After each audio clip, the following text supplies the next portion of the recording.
Okay, good. Clicking out the window killed the audio. Which is weird because it didn't do that earlier when I switched windows. Is it? Is that just because I hadn't done anything with it yet? That's a pain in the butt. That's very odd. Also, save slots. Quite rare, actually, for any sort of roguelike. At least to me. At least modern ones. I guess Balatro technically has that. I just forget that it's a thing. Anyway, we're going to select one of these.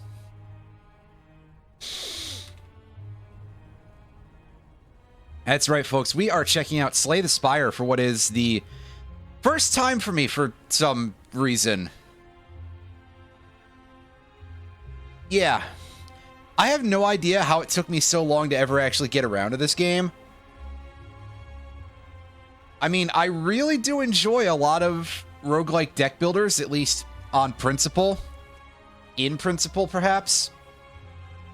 And after all, we've seen what I do on Fridays on this channel. Of course I enjoy that type of game. Otherwise, I would have switched over to something else by now. There are plenty of Magic the Gathering video games I could play instead. I could learn to play that Dreamcast one and emulate that, and that would be, well, it would be something anyway. But for now, we are going to not even look at the settings. We're just going to dive into playing, and I have no idea what exactly to expect out of this. Yes, choose your character, and they don't tell you what they are while hovering over them. Just, hey, did you complete a single run? Well, one of these two characters must be the silent then, judging by that. Win a standard run, have the third character unlocked without telling me who it is. So maybe this one is supposed to be... No, this is the Ironclad, apparently. This is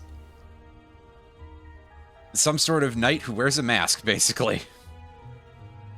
The remaining soldier of the Ironclad, sold his soul to harness demonic energies. Oh, you fool, you could have gotten such a better deal for that. 5 unlocks from 0 out of 300. What? That's what we'll find out, I guess.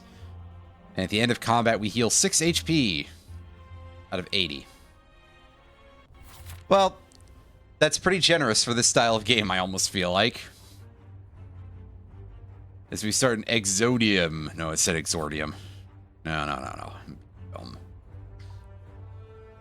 Defeat enemies by playing cards from your hand. Cards require energy to play once you're out and your turn. At the start of your turn, new cards are drawn and your energy is replenished. The defensive cards gain block when enemies are about to attack you. Incoming cards off at the start of your next turn. Observe the enemy's intent above them. Okay, so at least we can read their moves in advance. Look at this goofy thing. Tends to use a buff. So I think that means we can get away with doing this. And yeah, we're out of energy.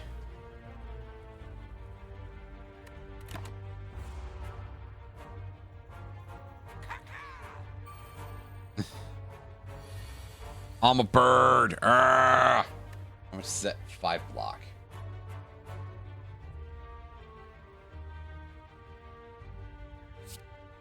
Yeah, I think I'm going to go a little bit hard here because we still have that vulnerability effect left on the enemy.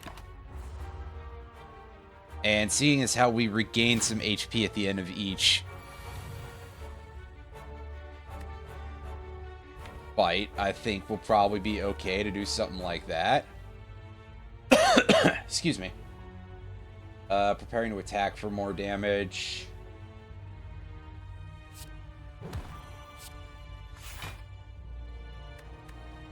Yeah, I'll be fine.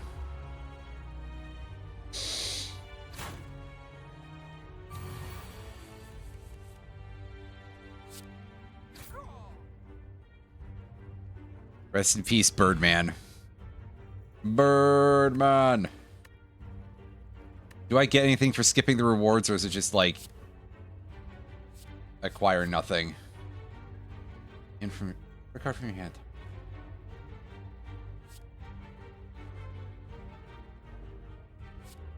Deal 8 damage, increase cards damage by 5 this combat. I mean, that seems decent, but also hell with it, we'll take that.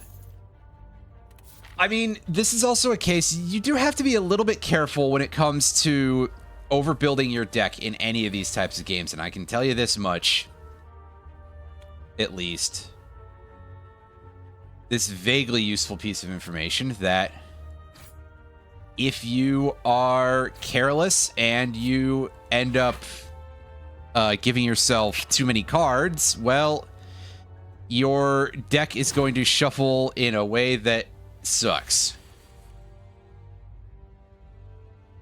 Anyway, he slimed me, so the intends to debuff us. Oh, yeah. Look at the other way. I was thinking of the other card. Whoops.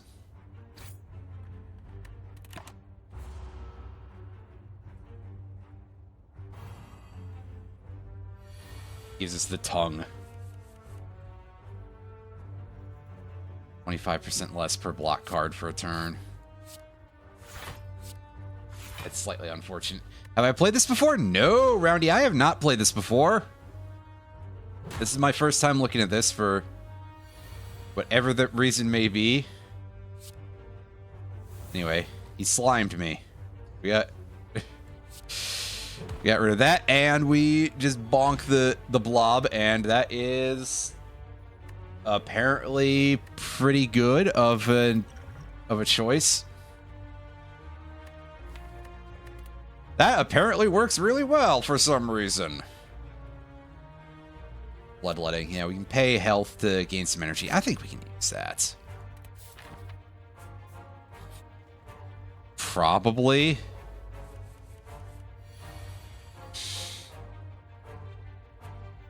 The jaw worm here. Jaws. Not that Jaws. Not that other Jaws. Feeling indirectly peer pressured. Well, don't... I mean, play it if it seems interesting to you. I enjoy this type of game, and I know that you're also a card games fellow, so...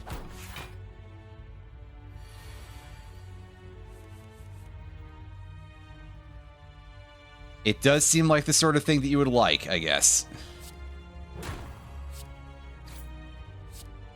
I can't speak whatsoever to the sequel because of unsurprising reasons.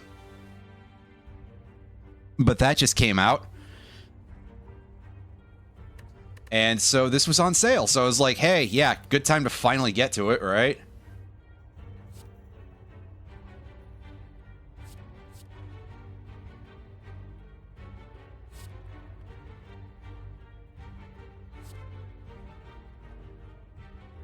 Feed. That seems fun. Mid or I feed? Wait.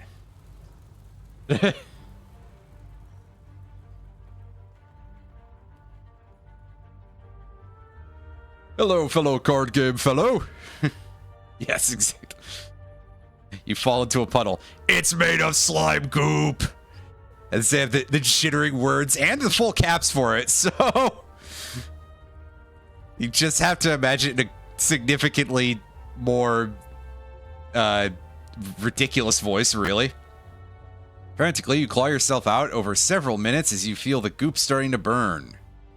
You feel goop in your ears, nose. Oh, I've had that problem. I hate just getting a cold sometimes. Climbing out, you notice that some of your gold is missing. Looking back to the puddle, you see your missing coins combined with gold from unfortunate adventurers mixed together in the puddle. You know what? That money might be useful. Prolonged exposure starts to melt away at your skin. Ooh, that's nasty. That is not a great time for anybody involved. And we've got some some dudes curled up here. Whatever these fellas are. Lices. These.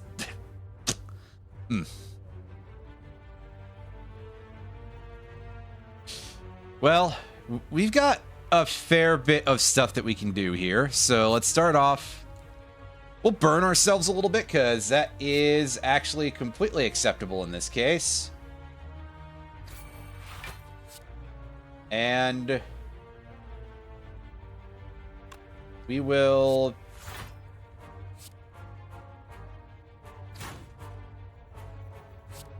do that. So where we can get our bonus max HP, because honestly, why not?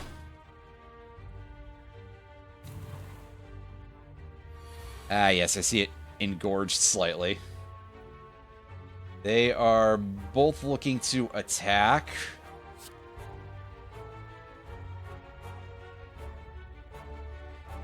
It's clobbering time for the bigger one, I guess. And we'll throw up a block card and just go. We'll get aggressive. We have an amount of HP that looks decent.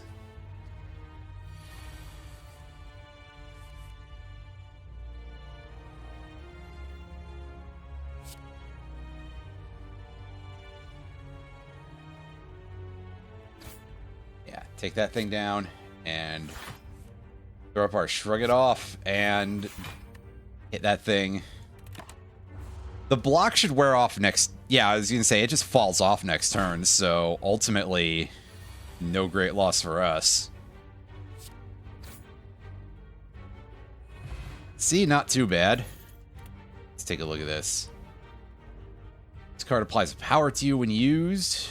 Passive abilities that remain for the duration of the combat. Ooh, that is interesting.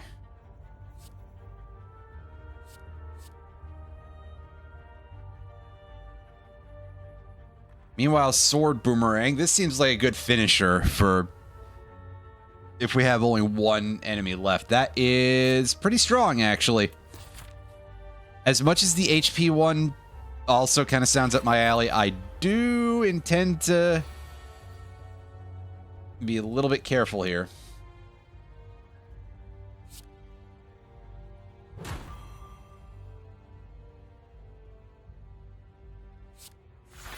We'll throw up our block and sure, we draw a card we don't need, but that's okay.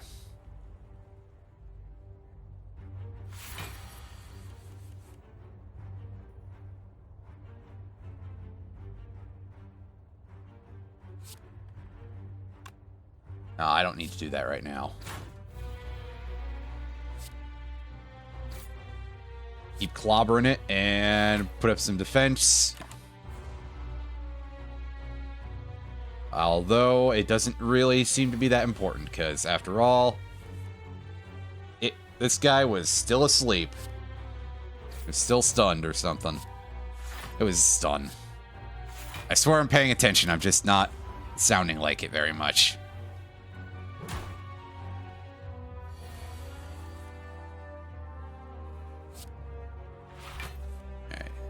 Shrug off and hit this guy with our large bonking device here. And he's about to throw out a debuff.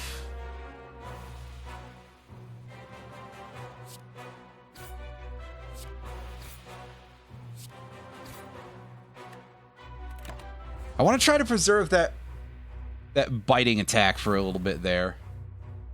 Strength. Oh, that is rough.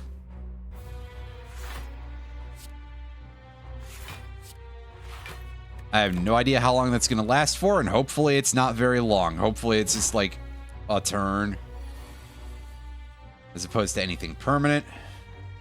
But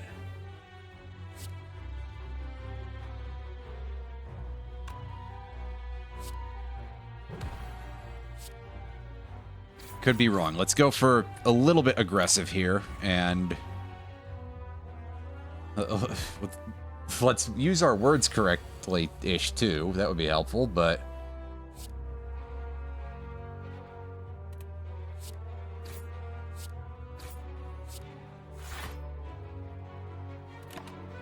I have a feeling that we're going to get hit by that again or something. Yeah.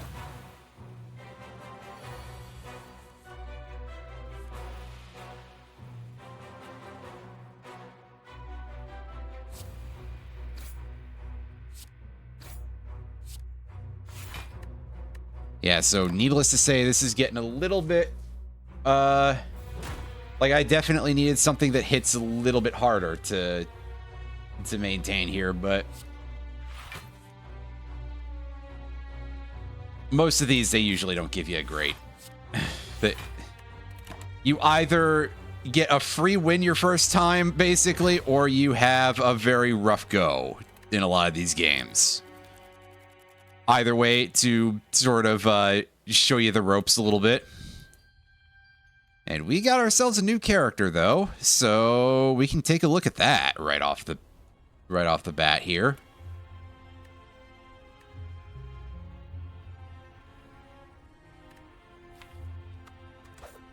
This is the Silent, deadly huntress from the Foglands. Eradicates foes with daggers and poisons. At the start of each combat, draw 2 additional cards. That is potentially pretty good. Ah, look at this whale. Whale-like creature.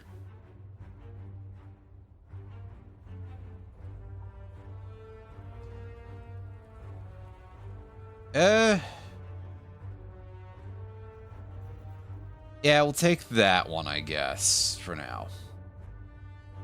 Bugs found throughout the Spire grant unique bonuses and remain throughout your run. They can be found by defeating powerful foes within chests. Yeah. As the sort of thing you would expect, I suppose. Let's go this way.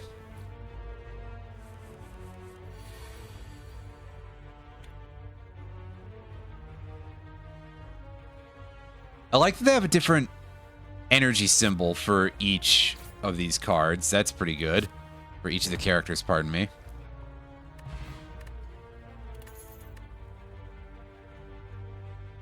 By 3 vulnerable, and what can we get here?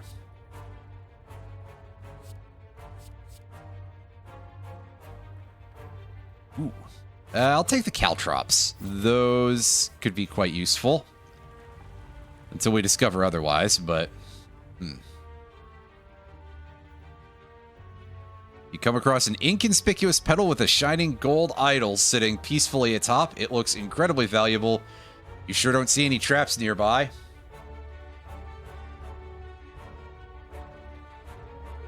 Caltrops? Yeah, that's... one that was last printed a while ago, wasn't it? You sure don't see any traps nearby. Well, let's do this. Let's see how bad of a... so we get just a card sort of dumped into our deck. I'll spend the 5 max HP because I don't know how much recovery we're going to get, so 17 HP does actually sound worse right now. The boulder flattens you a little as it passes by, but otherwise you can get out of here. Well, at least it was only a little bit of flattening, so that's great. You find yourself in a room filled with racks of test tubes, beakers, flasks, forceps, biceps, pinch clamps, stirring rods, tongs, goggles, funnels, pipettes, cylinders, condensers, burettes, and even a rare spiral tube of glass. Why do you know the name of all these tools? Because you Googled them. Take a look around. What do we get here? Ah, okay, so we can get back our max HP pretty quickly by picking up these fruit juices and a dexterity potion. Oh. Just quickly consume these because they probably are not useful to have taking up too much space in our inventory. Look at this map. What constitutes a... Okay, so that thing is clearly the boss, whereas the other guys are elites. So they're like mini bosses. Gotcha. Same. Yeah, that sounds about right to me.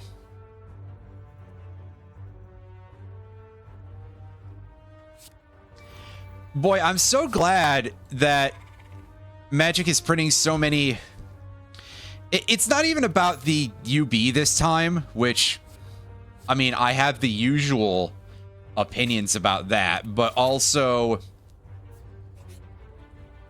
the amount of... Oh, hey, it's this Birdman again. Birdman! Unfortunately, he's dead instantly. It just kind of goes, "Aw," almost. It's more the part that I want to gripe about is basically printing cards direct to Commander. I'm sort of understanding after a point that it's like, okay, this really was a whole can of worms that got opened.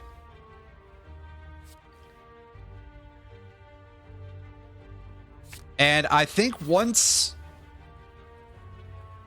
they,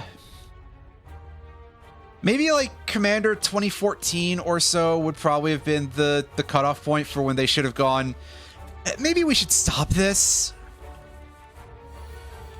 At least that's my opinion anyway.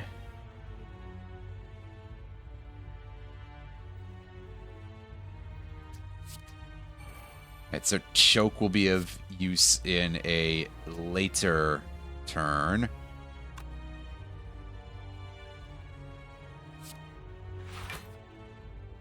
Alright, we'll toss that because we have so many of those. Unfortunately, I can't hold that. Well, of course, unfortunately, I can't hold that, but also, gee, that's something that would probably be useful against a larger enemy in general. And we get attacked by a bunch of blobs here.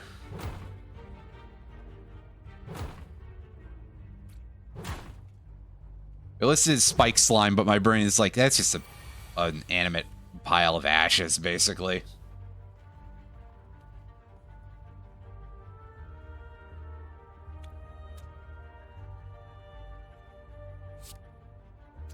Deal 3 damage, apply 1 weak.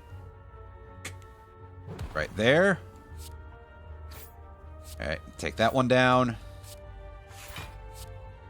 And throw up our blocks for the rest of everything else.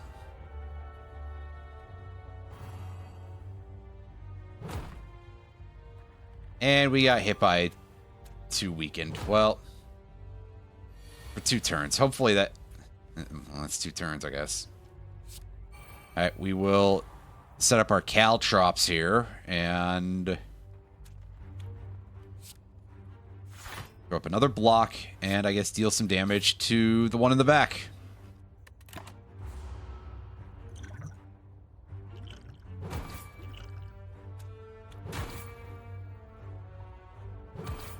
Oh yeah, I gotta remember about these things, because I will continue to forget.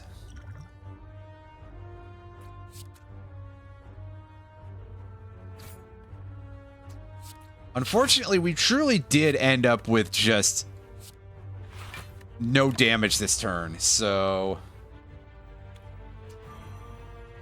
those weaknesses are getting re-upped.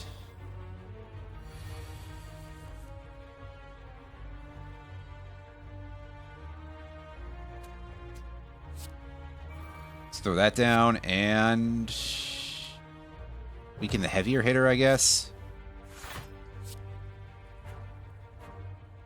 Well, in this case, we end up killing it, so close enough. But hey, if these guys want to keep bonking into me, that'll be fine.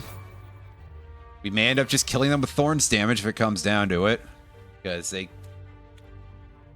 Well, most of the weakness from before is worn off, so that's great. Now, choke a blob, which is the thing that we can do for some reason, but... Hey, we got through that without actually too much difficulty. It just was very long.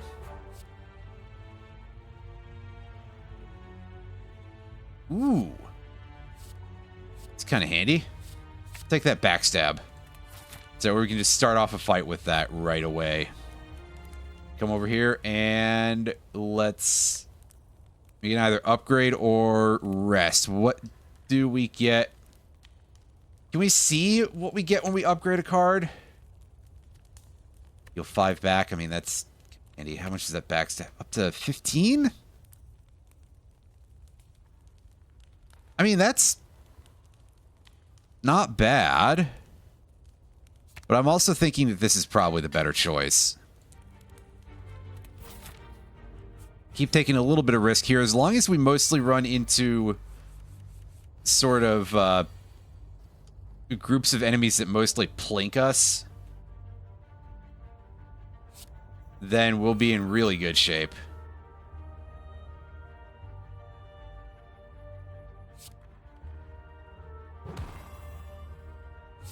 Weaken that guy. That, I think we mostly want to save that for being our last target, since we would like to not get hit with those vulns, but we'll deal with that as we go.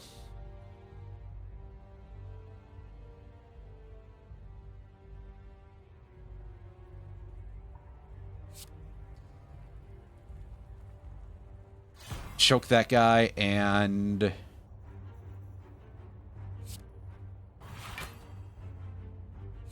throw that on. Oh, right, I have extra energy this turn.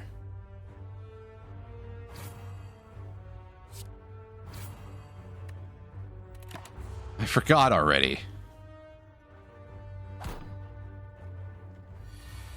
Excuse me. I forgot what I was doing. Wow.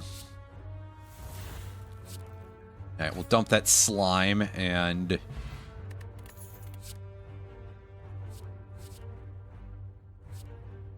8 damage next turn. Gain some more energy. That seems kind of good, actually. Or I sure hope so, at least. Every time you play 10 attacks, gain a little extra energy. Alrighty, why not? Why not indeed? Because we got this zombie-looking fella. Intends to inflict a status effect and do 7 damage.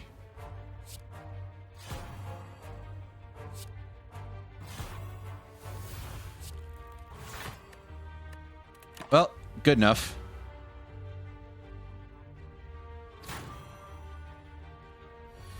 Yeah, we got weakened slightly. That'll be okay, though. Probably.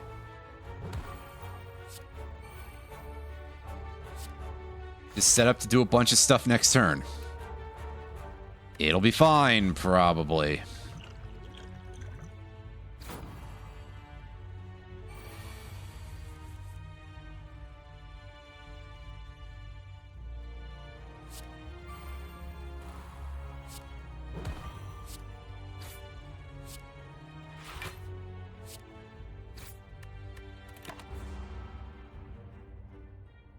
Yeah, unfortunately, we're still taking some damage to the end there, but good enough. Good enough. Ooh, a couple of zero-cost cards here. Those are looking pretty good, actually. Those are quite helpful. Especially if we can get a good choking combo going. That would help us out quite a bit. I'm taking the defensive option, though, because that one... that seems a little bit more valuable at the moment. Oh, yeah, I like how the merchant has a finger that you just sort of see that in addition to the cursor. That's pretty neat. Skill. Those ones are powers, not skills.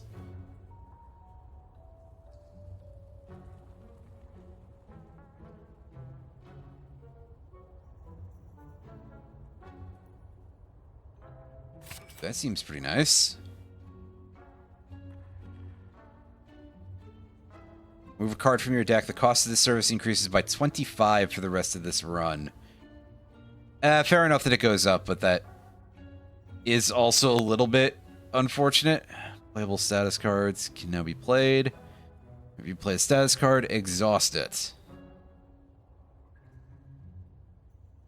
Eh. Mostly helpful. Start of each combat, draw 2 additional cards. But nah, I just want that, I think. Let's get out of here. All right, here we go. Here's a big boy for us. This is the same one as before, I see.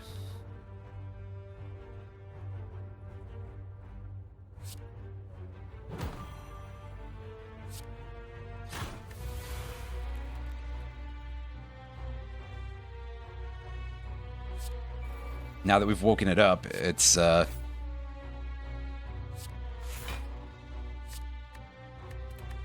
stunned, so that guard card isn't very useful, but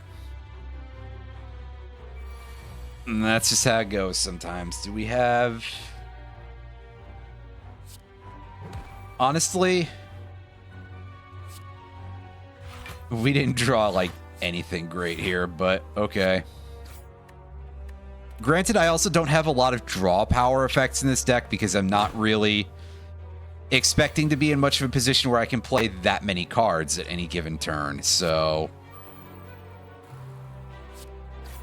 You know, in my defense, I'm about to take a huge amount of damage here.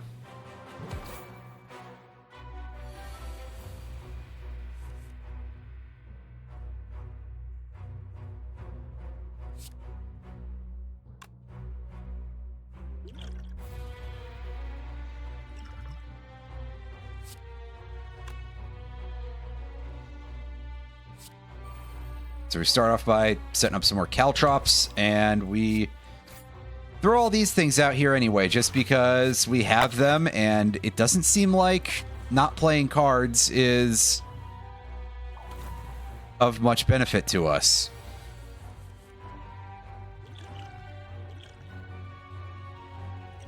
It's become intangible, and actually we are going to just dump these, because the intangibility should, yeah, reduce the amount of damage we take heavily, to put it nicely.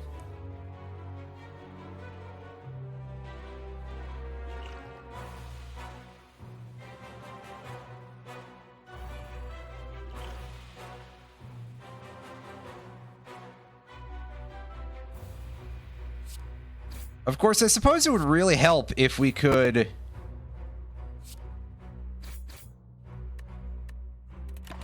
draw all of those defensive cards when we need them and not on the turn that we are going to get hit with the debuff.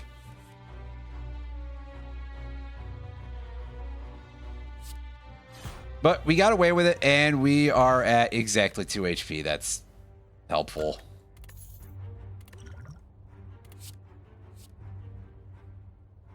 X. Oh, interesting. Meanwhile, I'm going to take the 0 cost thing. And we're going to go rest. Thank goodness we have a place where we can go and get a little bit of HP back. That is extremely useful to us right now. We've got a flat blob here of sorts. Its HP is at or below 50%. Will split into 2 smaller slimes with its current HP.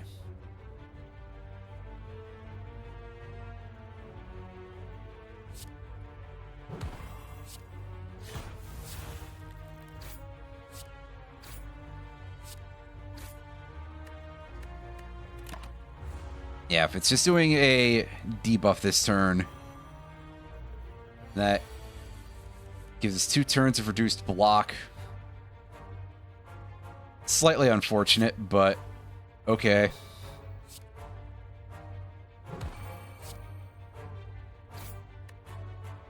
Hey, we interrupted it with our flying knee. That's... Or is that just because it hit the split point, right? That would explain it, basically. Let's put this on. Put this on. Put on our survivor and dump a regular defend.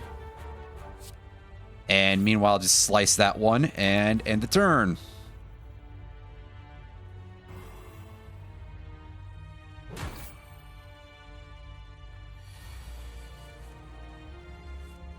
as ever, getting slimed, because that's just what we have to deal with. Target that guy. Put on a deflect. Use a regular attack there, and go for the finisher. Honestly, I probably could have put that all together a little better, but oops. I didn't feel I was under any threat. These debuffs do not seem to last yet, so I think I'm probably okay, at least until further notice. Riddle with holes, deal 3 damage 5 times. Well, as long as I don't get hit with a ton of strength debuffs, that'll probably be fine. Probably. I can and probably should heal. I just want to take a look at my other options here and see what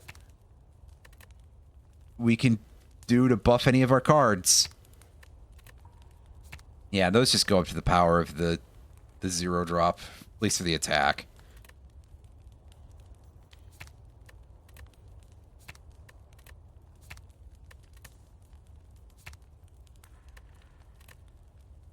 Yeah, we've seen that before. This is more damage. Okay. Let's take the health. And then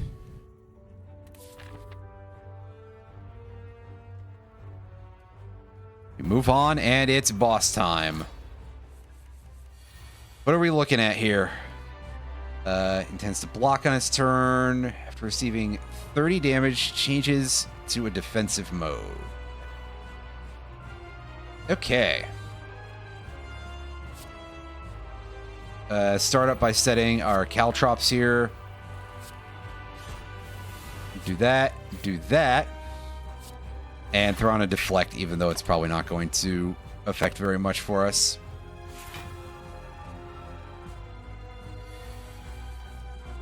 Tends to attack for 32 damage. That is... That's rough, buddy. Let's give ourselves some energy here. And start off with a choke. And move into slicing. Ooh. That's pretty nice to get for 0. Alright, so he's in defense mode. So we interfered with the attack. Unfortunately, not enough to chip through the entire shield, but still not a bad turn, all considered. If you play an attack, take 3 damage. Intends to attack for 9.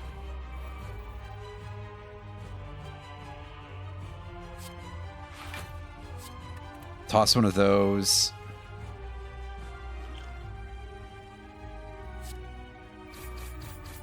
Yeah, so we take some... Well, it got partially blocked. Okay. I mean, that makes sense and all. I just wasn't expecting it to get soaked immediately, I guess.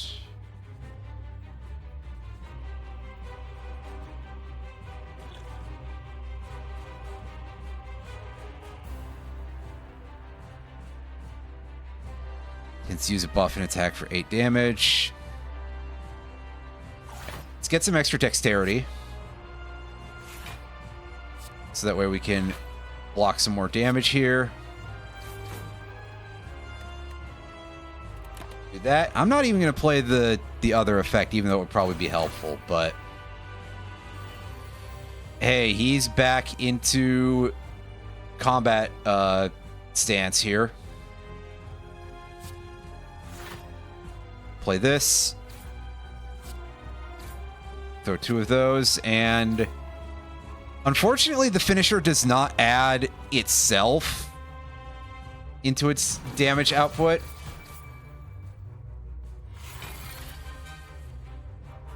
But I suppose maybe that's to be expected on some level. It's just still rather unfortunate.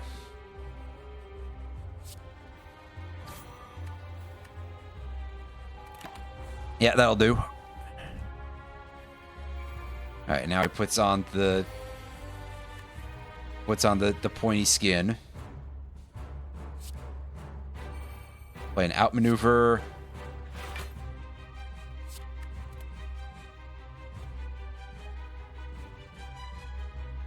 Sure, I'll go for the extra damage here. Oh, no, I can still throw another guard up there. I didn't even notice. Oops. Yeah, because our nunchucks we'd stacked enough attacks to get somewhere with that.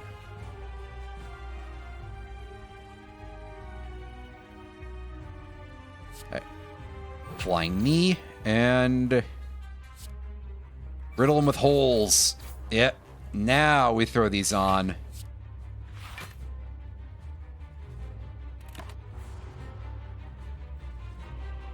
As we take nothing from that. And we still manage to do the Thorns damage. Thank you very much to the Caltrops. Doing some good business for us. Okay, now I should be able to play this because I have nothing to discard, so it doesn't care about that. Good stuff. And he's going to explode from that. Hey! I got an achievement. Yay! We get cards-wise here. Enemy loses X strength, apply X weak, and exhaust for this malaise card. Phantasmal Killer. Next turn, our attacks deal double damage. We've seen that before. And 1,000 cuts. Whenever you play a card, deal 1 damage to all enemies. This is for anything, so I think I'm going to try that, because we're definitely spamming a lot of plays here. Smith sites. I mean,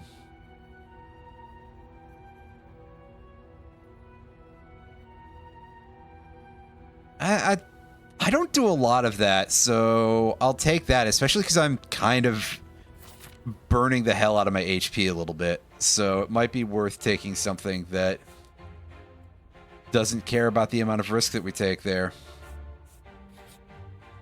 Let's go for the one on the left here. What have you got going on here? Well, aside from the fact that it's going to swing for 12 this turn. Also, we get our HP back. That's nice. At the end of its turn, gains 14 block. Receiving unblocked attack damage reduces plated armor by 1. Okay. Okay. Play that. Backstab. Outmaneuver. And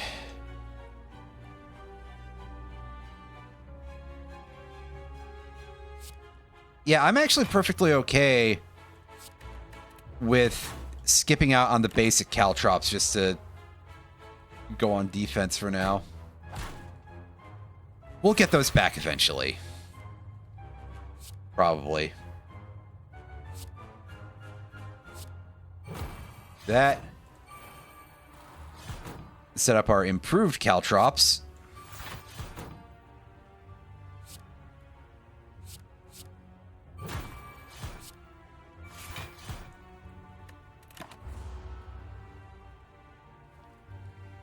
Yeah, this thing is looking a bit hardy.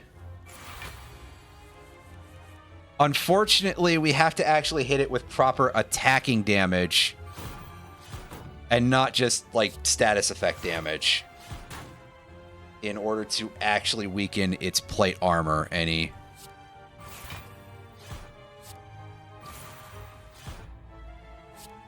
And it's only 1 per hit, which is about what I expected, but still. Slightly tragic.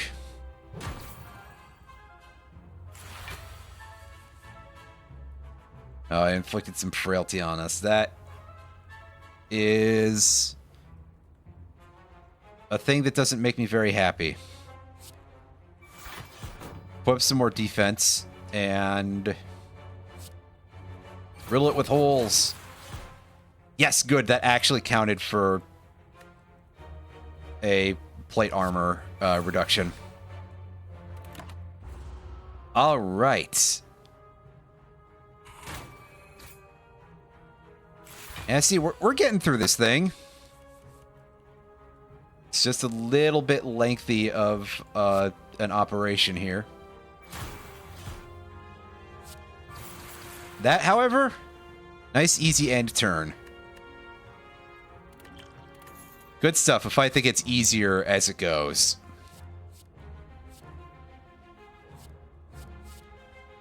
Ooh, dodge and roll plus. Gain 6 block. Next turn, gain 6 block. Well, I mean, that's hard to argue with.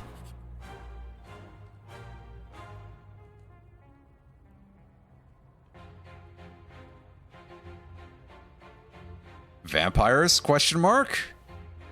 Lose a lot of max HP to... Strikes. Receive 5 bites. Sure, let's go for it. That lets us heal.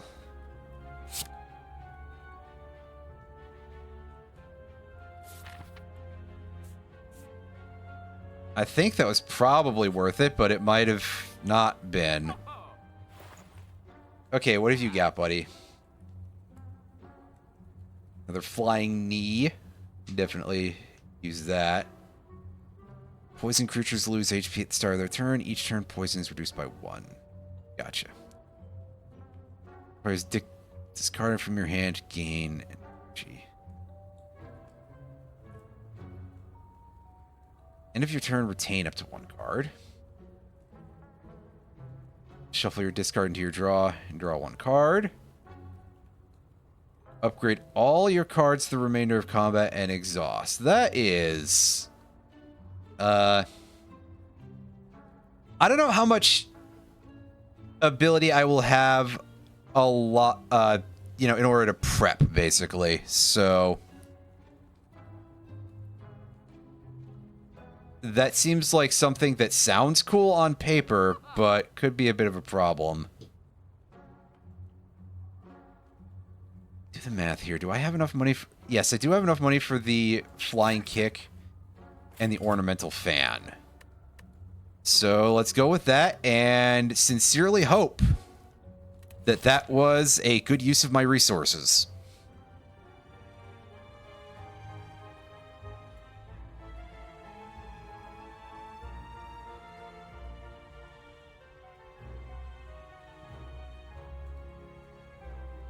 Nah, we'll leave you alone. I don't need to be further cursed. It sees 50% less attack damage. Cancelled if dealt attack damage 3 times in 1 turn. Alright, let's play our 1,000 cuts, and then...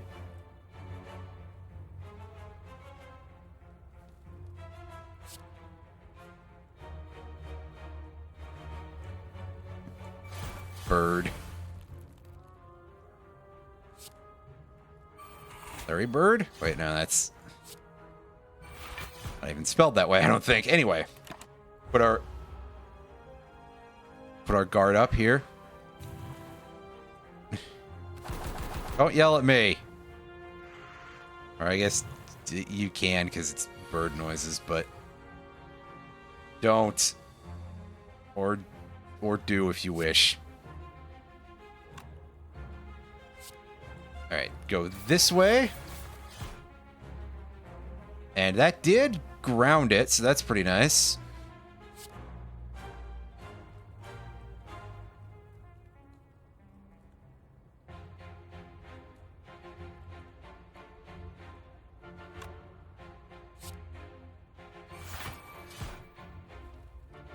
Let's go on the defense here. Just keep chipping those guys away with 1,000 cuts.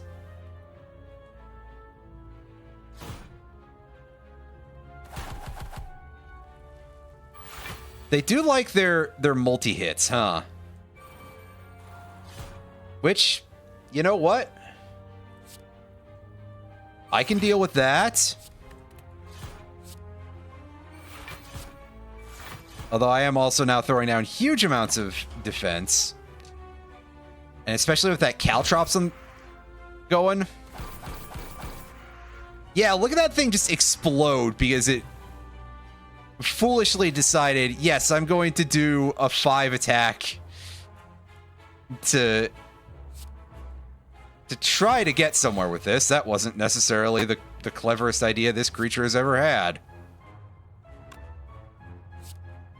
Let's go ahead and bite it and get some HP back.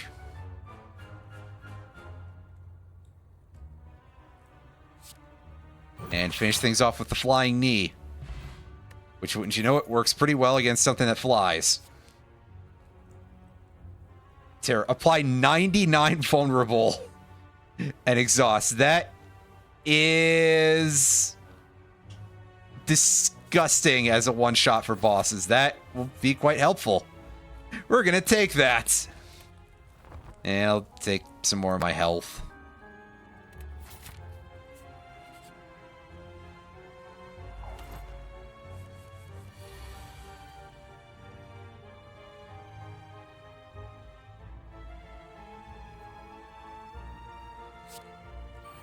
Alright, 1,000 cuts, and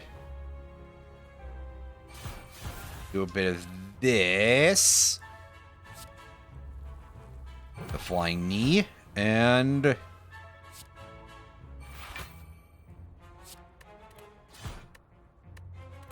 that'll be fine.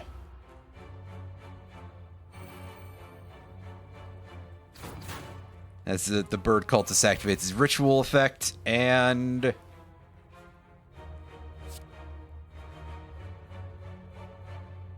we have a good chunk of energy this turn in order to do stuff with, so that is incredibly helpful.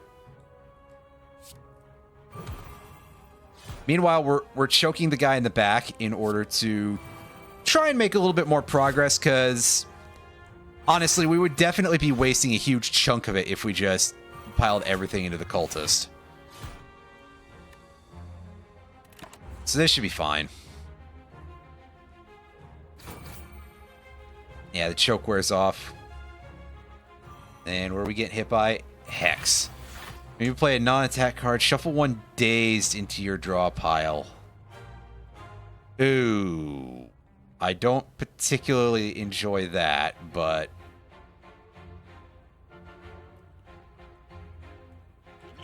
what else is new, really?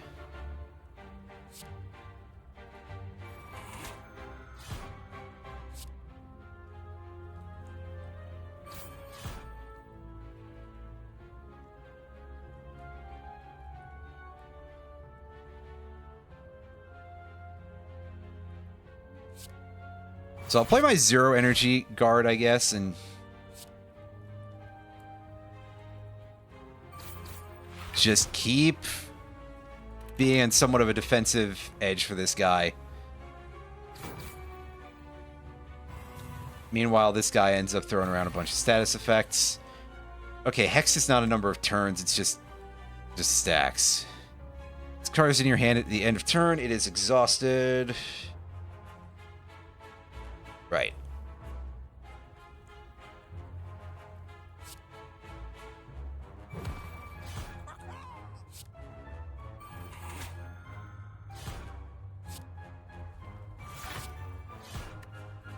And we get another dazed. I get it, dude, but trying to limit how many of our non-attack cards we play. Meanwhile, this should be... No, we can just go for it here, really.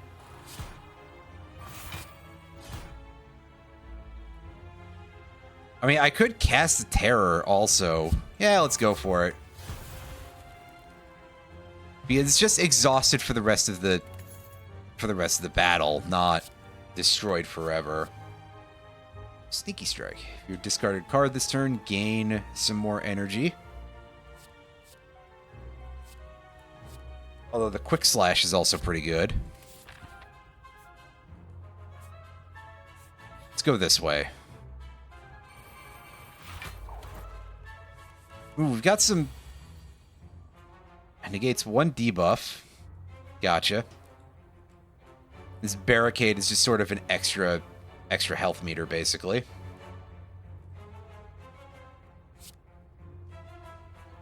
Alright, we will choke the orb. Something which makes total sense. Play that.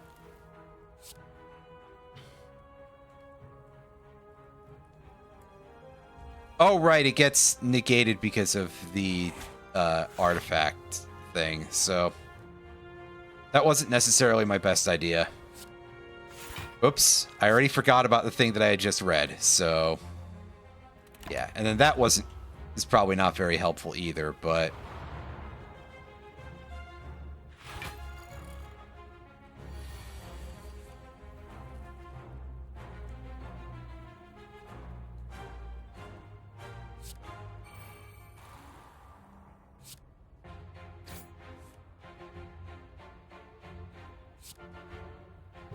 this can only cause us very large amounts of problems, really. But hey, we removed that thing, and now we get to look at the orb for a few minutes here, because I have a feeling that's going to be a thing that takes a few minutes. 1,000 cuts. Do that. Which negates one status effect.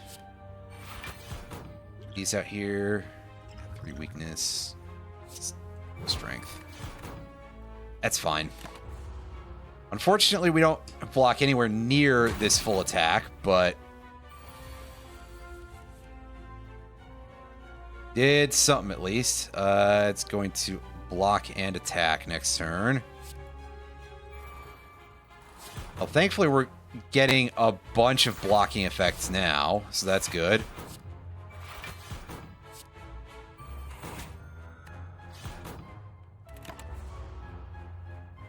We're steadily chiseling down the shield. Plus, every single time that Caltrops effect is coming in handy too, so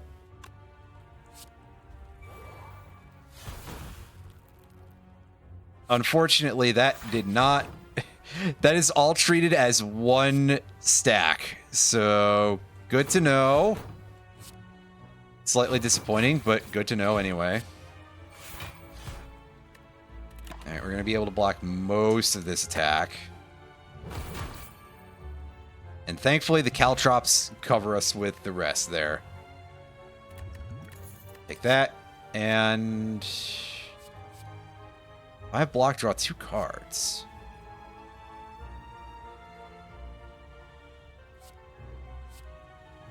On the other hand, that Noxious Fumes effect seems pretty good. Mostly if we're able to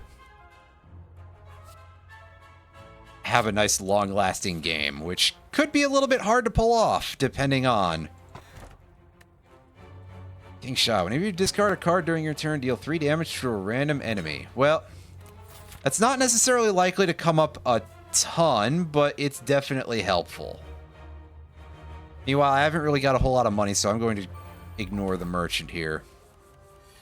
On receiving attack damage, gains 3 block. Block gain increases as malleable is triggered. Resets 3 at the start of your turn. Okay. Okay. Alright. Start by preparing this. Backflip.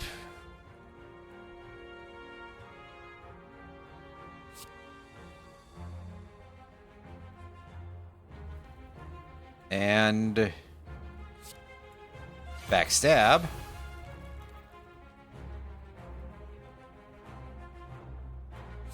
Throw up a defend, and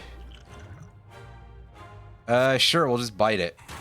And off we go. We're taking some damage this turn because we didn't have enough blocks put up, but we weren't going to be able to do that anyway, so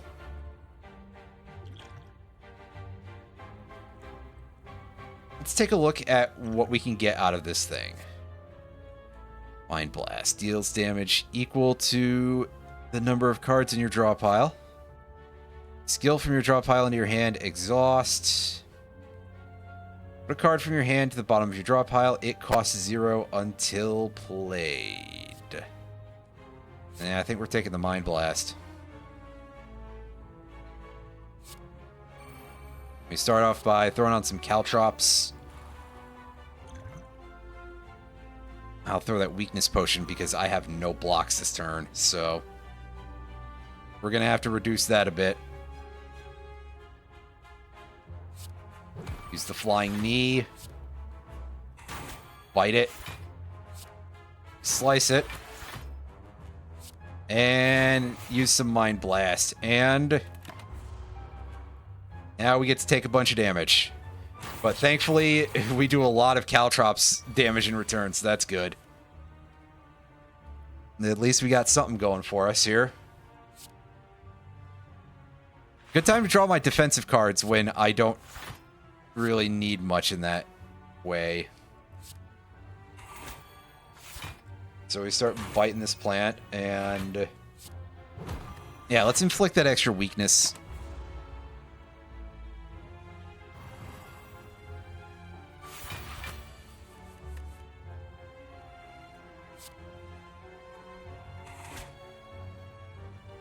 Excellent. We really did kind of just get out of that with our skin, but hey.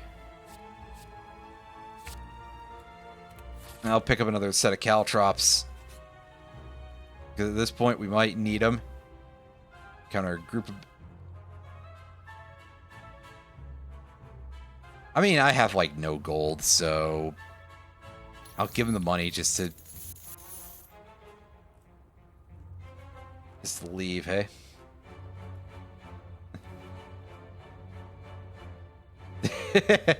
They're all just chuckling.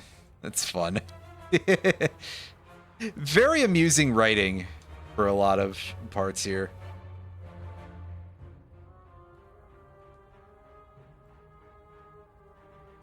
Yeah, sure. We are... we're in a rough position anyway, so I'll burn the max HP to take that. Surely I can get that back at some point, right? Probably not, but... I just gotta believe at this point that that is a possibility.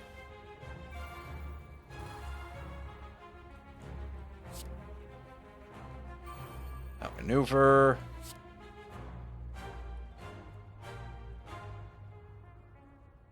And backstab on the Chosen, who we know kind of sucks.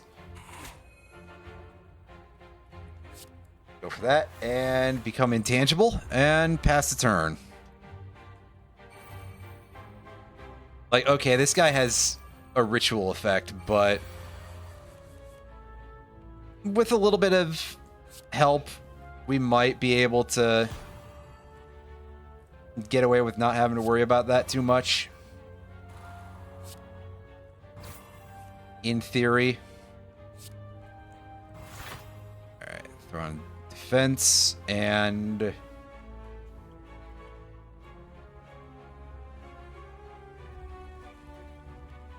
yeah, I can afford to use the finisher. Our defense is high enough for that. And we get hit with that Hex effect.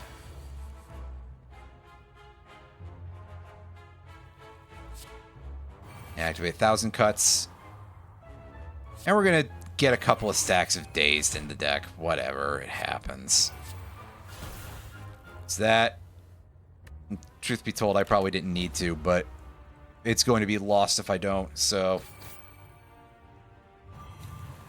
it's that or the defend effect, so... oh, this guy does get fairly beefy, it seems like, so that's... a little concerning, but... I'm sure it'll be fine. Probably. End the turn. We don't need to play the rest of those. I just want to set up the extra block for next turn. More than anything.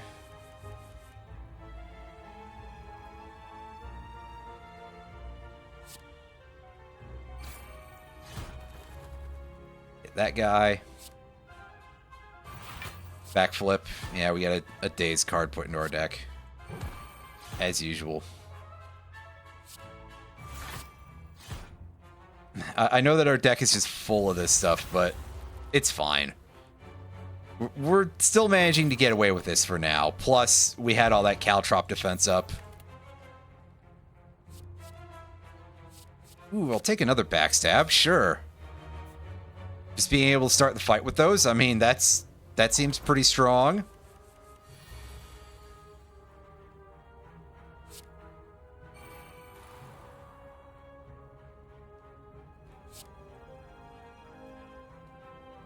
I know these guys aren't attacking this turn, but still. Take that anyway, and... Yep. Next turn. They are starting to beef up a little bit.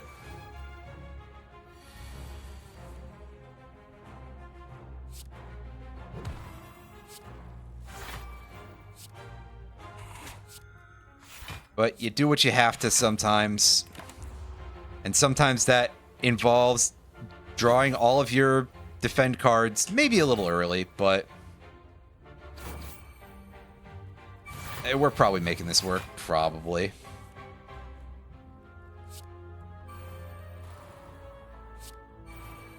Throw that on. And slice that guy. Run some defense. That guy's just dead from Caltrop damage. And the others, they're going to hurt us a little bit. And by a little bit, I mean a lot of bit, but I think we might be okay.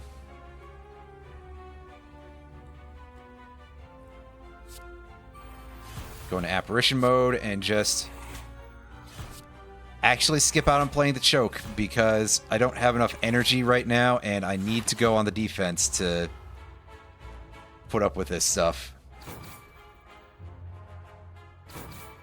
He's down to 1 HP, so he will die from whatever I play this turn, which is going to start off being that. Throw down another Caltrops and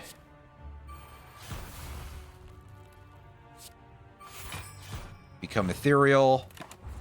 Throw on some more defense. That is probably more than I need, but hey, it's cards played, and that is helpful. Ooh. Yes, we will take that, especially because we can't really reforge too much. And we will also take the extra backstab. I think that those innates take away from our base draws, but I mean, that's just kind of how it goes, isn't it? Okay, do we have mechanics to worry about for this guy yet? Let's have a quick look here. Intends to attack for 16 damage. Doesn't have much else listed yet, so that's okay. Apparition. And just hit all these. Honestly, using the strength card might have been strength potion might have been useful, but I did in fact forget entirely what that was, so oops.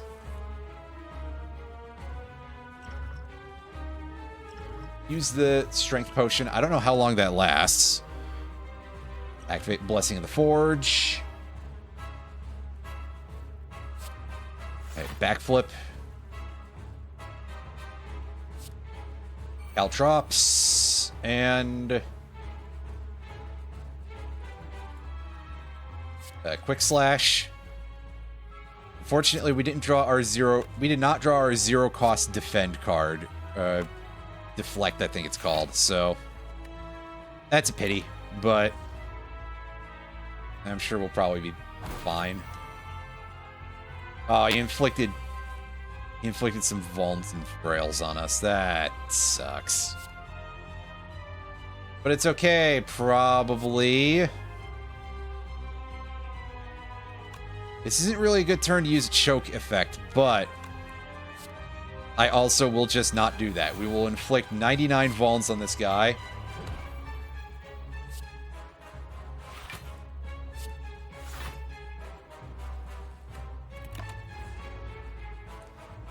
So that should... Ow! That was not enough defense by a wide margin, but... That's just kind of how it goes sometimes. We... Go in for damage anyway. Activate this. Hit him with the finisher. We don't have 1,000 cuts active, so there's no reason to play a second apparition that will not be useful. Oh, he viciously insults us. And we did not draw any defense. We are just dead this turn. There's...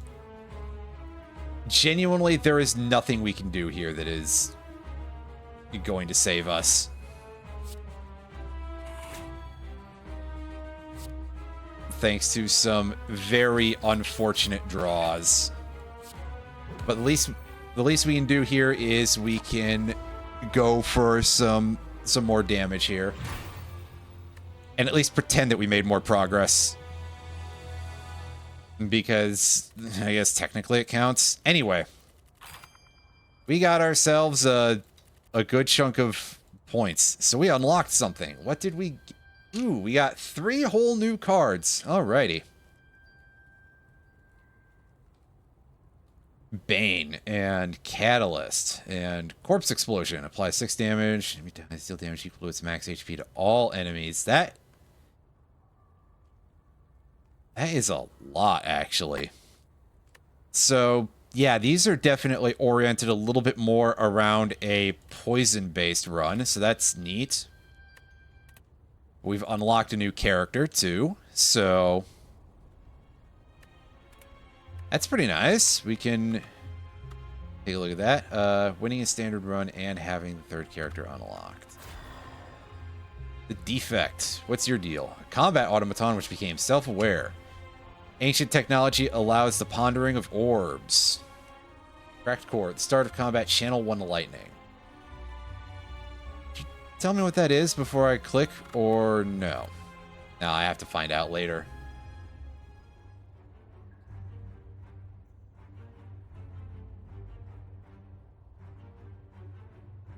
Yeah, give me the easy battles here. Channel. Channeling an orb puts it into your first empty slot. If you have no empty slots, your first orb is automatically evoked to make room. Orb deals damage to random enemies. Yeah, just like the Earthbound Thunder. Technically, Thunder isn't actually a lightning, but... Alright. Channel 1 lightning.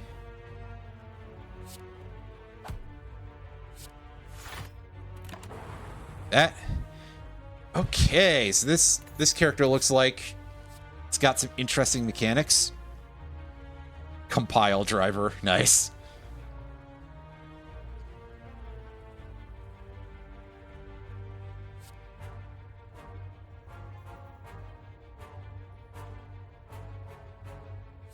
Draw a card for each unique orb you have. I'm gonna try out that recursion one. That seems interesting.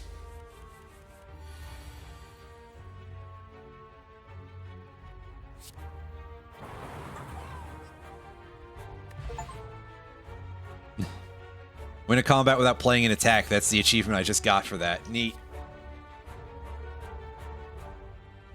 Gain 7 block next turn. Gain that. Ball lightning. Good pun there. 7 damage, channel 1 lightning, as you would expect. Lose 1 focus. Gain 1 strength, gain 1 dexterity. So that turns us more into card playing as opposed to automation. Which, fair enough. Alright, yeah, so we've got the weird guy here.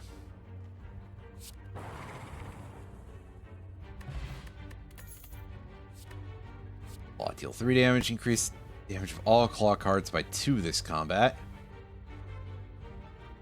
Deal 15 damage, reduce this card's cost by 1 this combat. This would be pretty good if we keep the deck small enough. So let's go for it. Let us indeed go for that.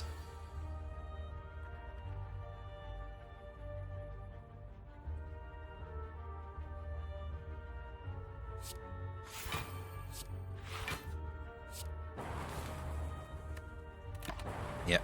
Prep some more lightning ball, and we take some damage and get slimed twice over. Because this guy is one of the big boys.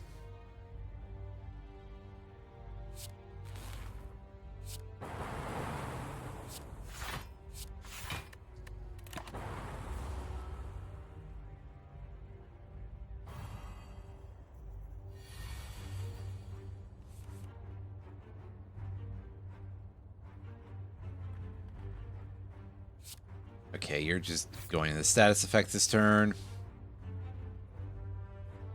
And channel another lightning orb.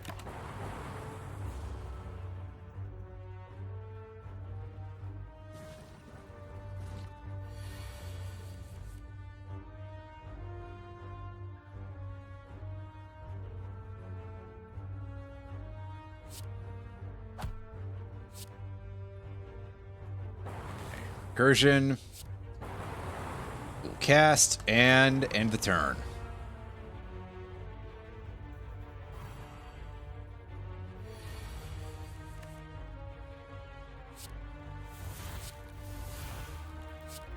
Just dump those right now and keep going.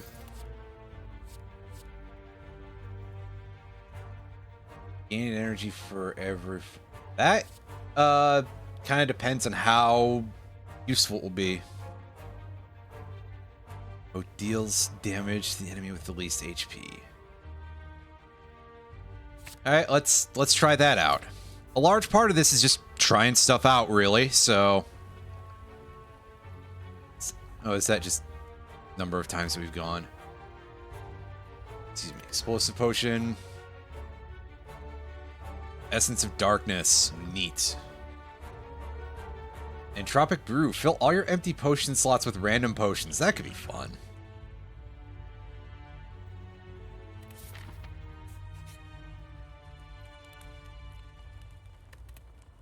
Okay, let's go about smithing something up a little bit here, because I don't need the HP just yet. Ooh, that makes recursion completely free. That might be good.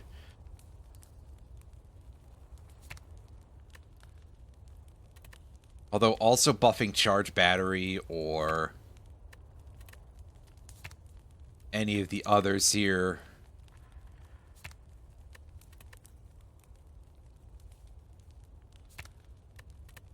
Yeah, let's boost charge battery. Because it would probably be a good idea to have some defensive options ready.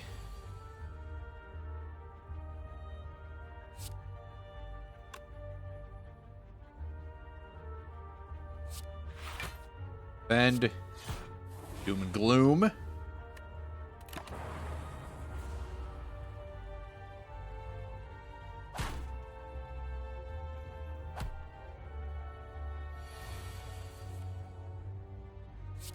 Yeah, seeing that buff charge battery will already come in handy, basically. That... Oh, I still have cards I can play. Alright. I hadn't even noticed.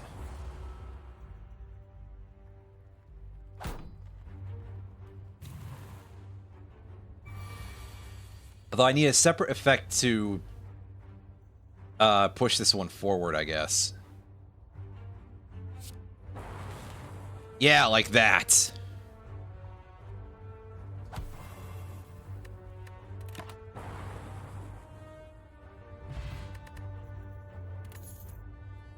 Unless that's an on-demand thing or something.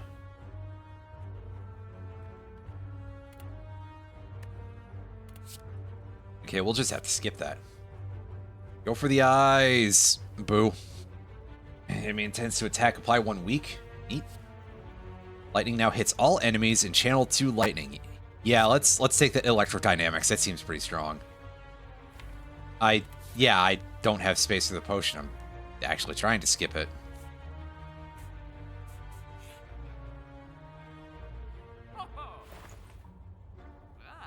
All right.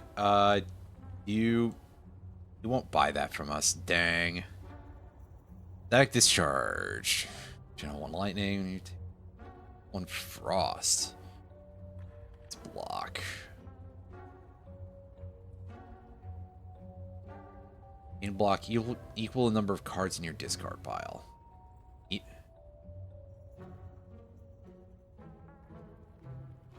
7 damage twice.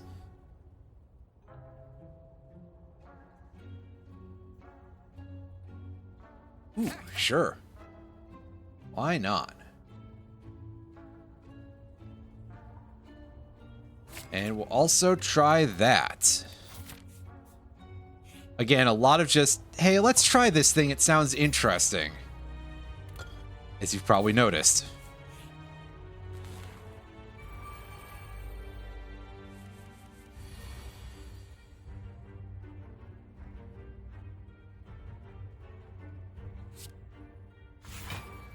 All right, get our charged battery here. Get the biggest out of the lice, and then we'll target that one, I guess. Sure.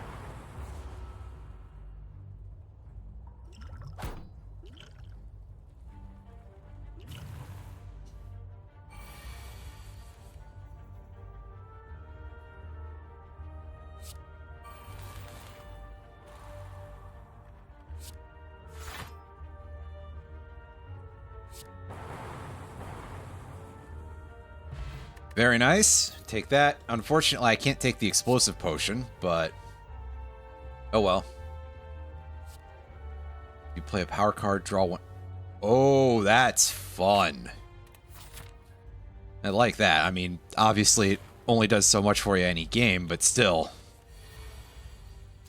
Ooh, wait. Don't play the electrodynamics just yet. Play the heat sink first. That, and then activate charge battery.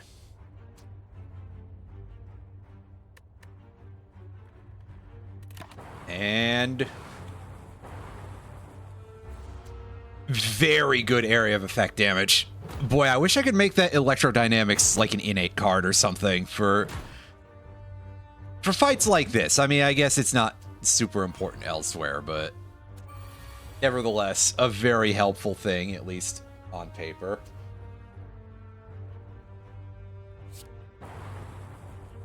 Oh, yeah, actually, our entire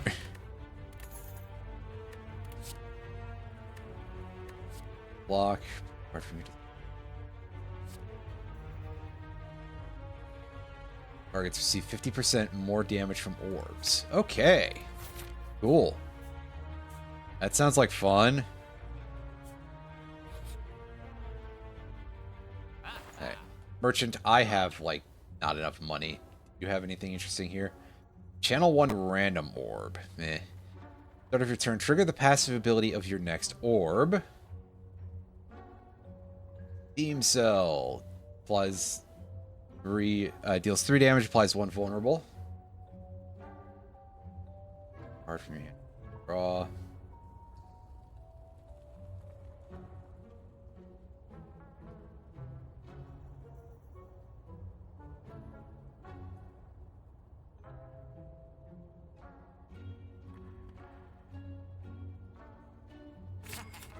Take the loop, and then proceed to the next battle here. As we got the Slaver and a medium spike slime here.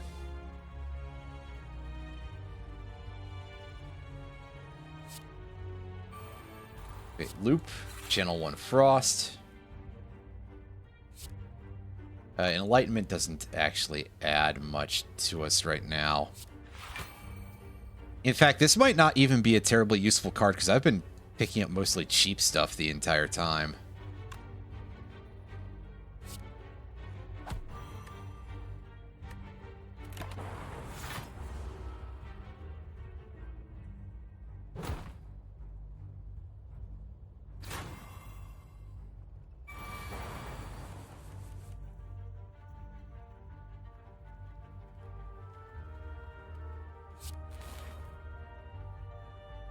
Channel 1 lightning. Dual cast.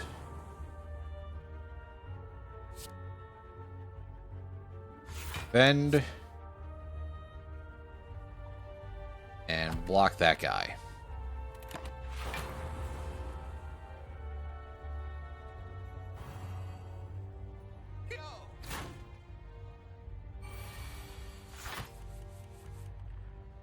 Lock-on effect is worn off. Sync's coming on probably a little bit late here, but... I mean, hey.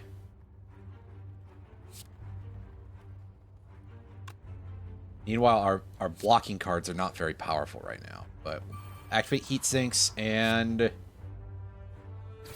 hit that guy. And go.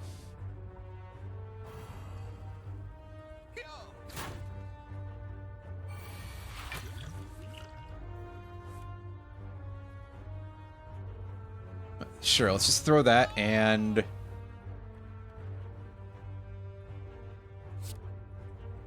strike the blob.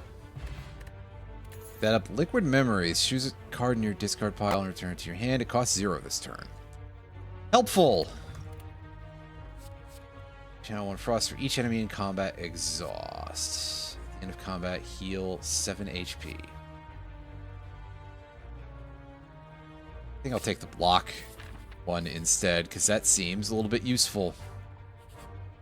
We'll skip over the bigger enemy, even though I was considering trying that, but hey. Alright, what do you got? Yeah, so ultimately, it turned out to be a bit of a distinction without a difference. I was really hoping to find something interesting there, but hey.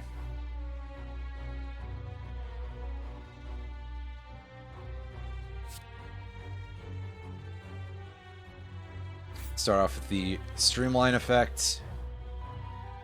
And do it again.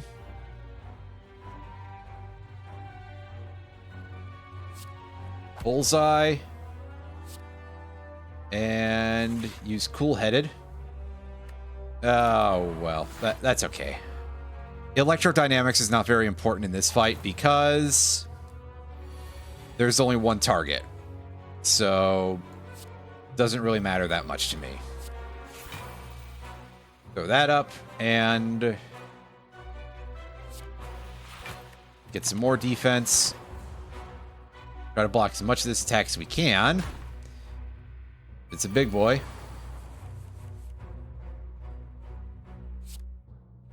Use that.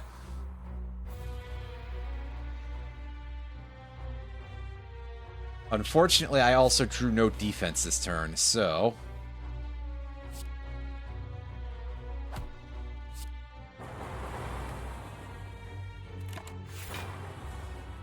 I get to only get this attack reduced to 16, which is still nice, but...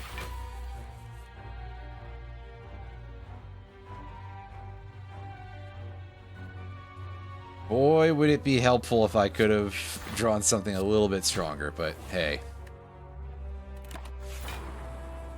That's just how it goes.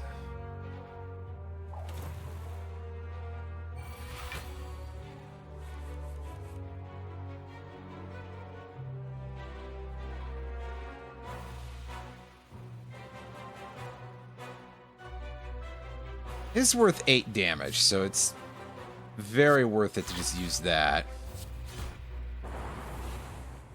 And also prepare to hit this thing with the... oh no, I need to actually have an evoke effect in order for that to go off. Right. I should have gone on defense. Well, I guess, yeah, that'll force evoke the Dark Orb.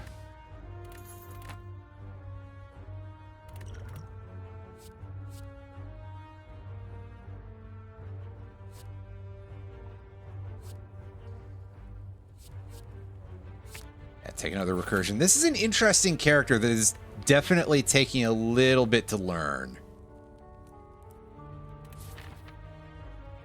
So, you know, pretty cool.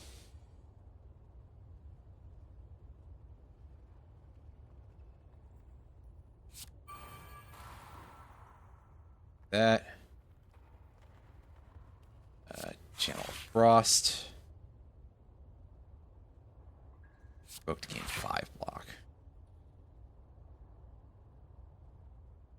Since they're unknown, not attacking.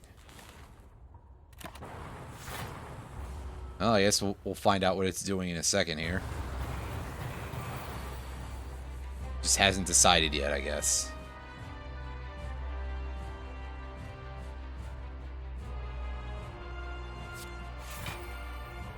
Alright. Going to block mode. And we need 18. So do that and just end turn. But we'll be fine taking 6 damage or whatever it is. It's inflicted a status effect and swing in for 6. Okay.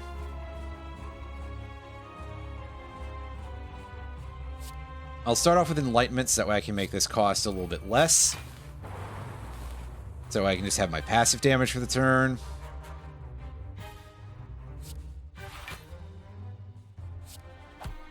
Strike and Incursion. Now this will be great if we actually get the chance to do anything with it. Ooh, that burn card is unfortunate. Play that. Defend. 1 strike card and just keep going. Not much to do sometimes, so. Book your next orb twice. Yeah, meanwhile, I have nothing really going on here. Apply lock on. Dual cast. And put up some defense. No real need to play that Enlightenment effect this turn.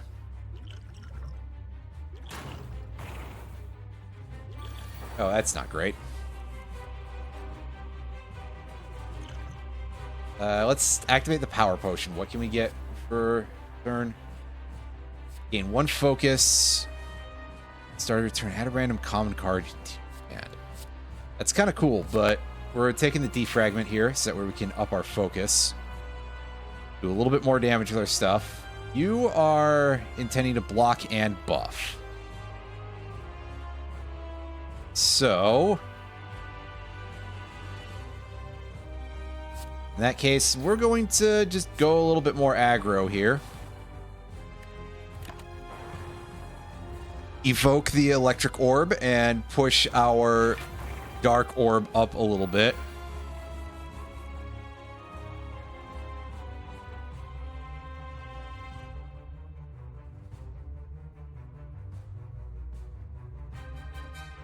All right, incoming 14 damage.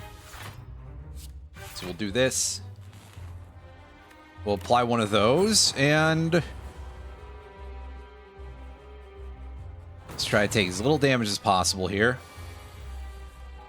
Say, I know those burns are in here somewhere. Those Mr. Burns.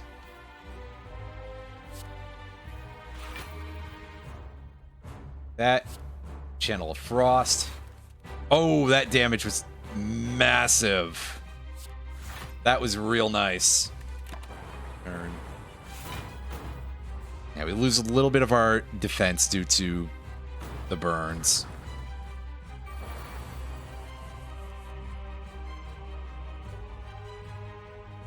That's just kind of how it goes. Throw that up.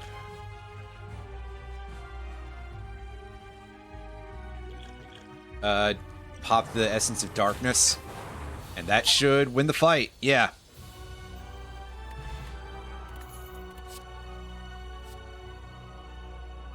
Machine learning. Oh, I get it. Damage for each lightning channeled this combat. Apply this turn. Your next power card is played twice. No, I'm just taking that. And first of all, we crack this open. Not sure I like this, although that is kind of useful as like a clutch get out of jail free card for the end of a fight, but Snicko Eye. Start of your turn, draw 2 additional cards. Start each combat confused. If you draw a card, randomize its cost. What? Double the effectiveness of potions.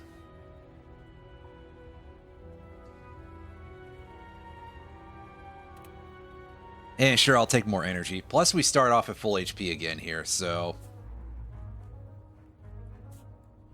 I think that's probably worth doing until we find out otherwise. It steals 15 goals whenever it attacks. That's ass, is what that is. Okay, let's evoke some orbs here and set that up and throw our explosion potion there. Actually, real quick, anything good here?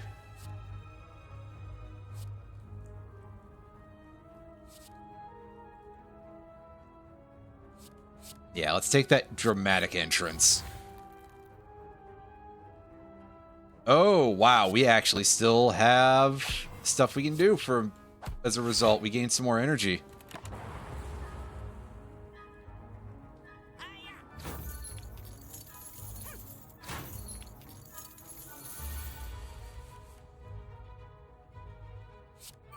Start off with heat sinks.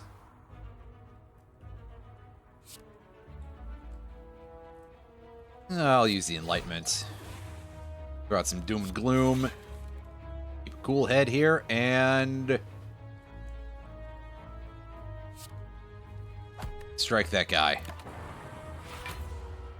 Unfortunately, he is left with 1 HP, so he will steal 1 more little bit of gold from us.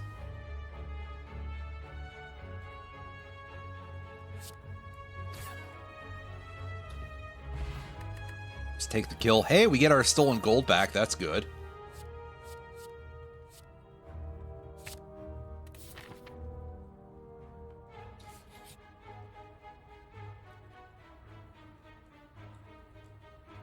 That cold snap effect seems kind of handy.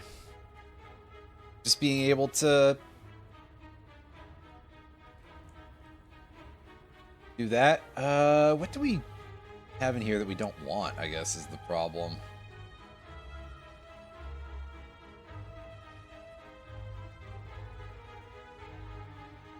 I think just the generic strike cards are not that important for us right now, so I'm okay with dumping that, especially if it helps us get a chance to use other things a little better. Stay a while and listen. Yes, thank you, sir. I'll block from the enemy. Damage. That's neat. FTL. Damage. If you've played less than 3 cards this turn, draw 1 card. Master of strategy. Draw 3 cards and exhaust it, but I can't. It's never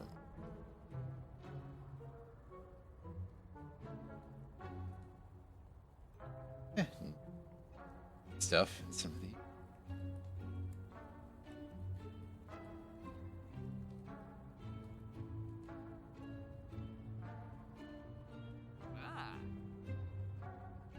yeah, we'll take the one that gives me more HP back. Sir, I only have 1 gold. What do you got that's worth 1 gold? Gives me back a coin. That would be the funny move, I think. Oh, I don't think I need to use Enlightenment this turn because, yeah, my totals all add up to 5 anyway, so that you can go very hard on defense here. Just end the turn. So now we don't take any damage. That's neat. Heat sinks. Loop.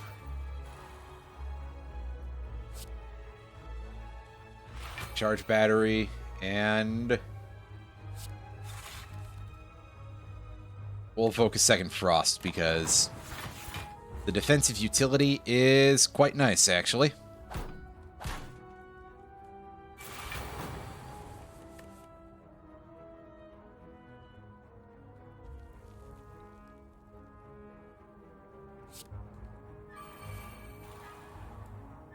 Machine learning. Dual cast. Zap. Put up a little defense and just hammer him.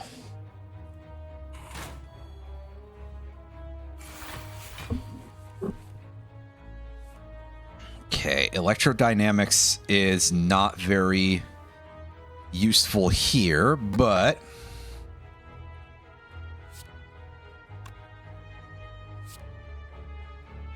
we'll recursion that because I want to keep at least one frost orb for now.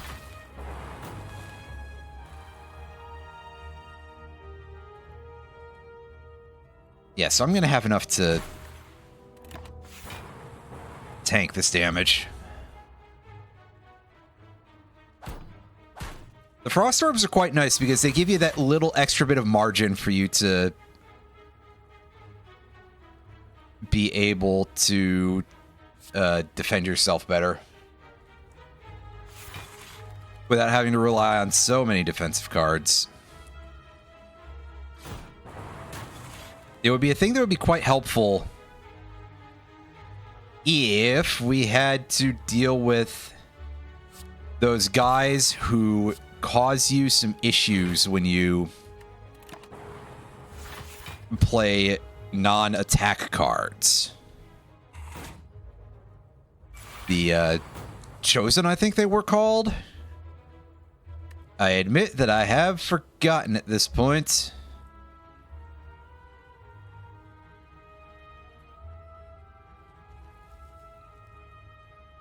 Okay, sure, we'll play cool-headed as we get into this sort of position. Hit this guy. Leap. And throw a charged battery. And end the turn.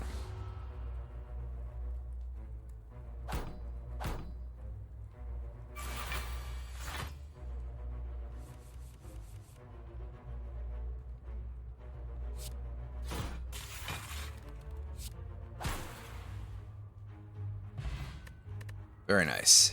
Fairy in a bottle. When you die, heal to 30% of your max HP instead and discard this potion. Very helpful. Indeed, very helpful. I'll grab another Cold Snap. I mean, the card that just does 12 damage is kind of nice, but still.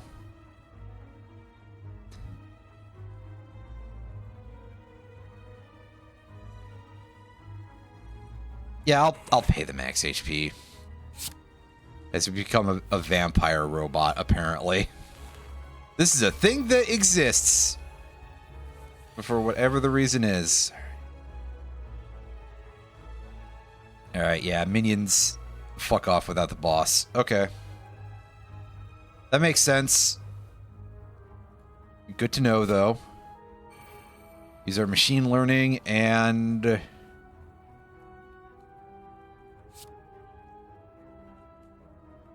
activate Doom and Gloom. Recursion. Put up a little bit of defense, because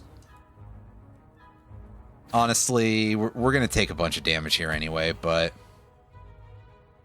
still, it's good to do it. Yeah, I told you that was going to be a bit painful.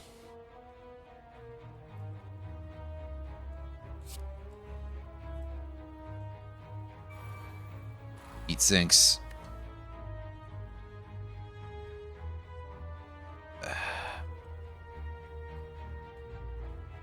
I mean, I guess it would be easier to just kill off the little scrublets too, but do this. Yeah, I mean, I personally would rather just go for the boss, but it is not prudent to do so, to put it nicely. Rattle him, boys. He's got a 30 damage coming up here. Here, we'll pop our Electromancy and...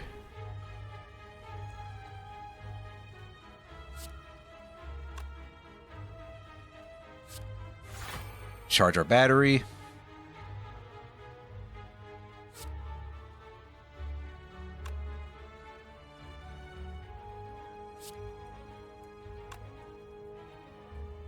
That evokes for 5, right?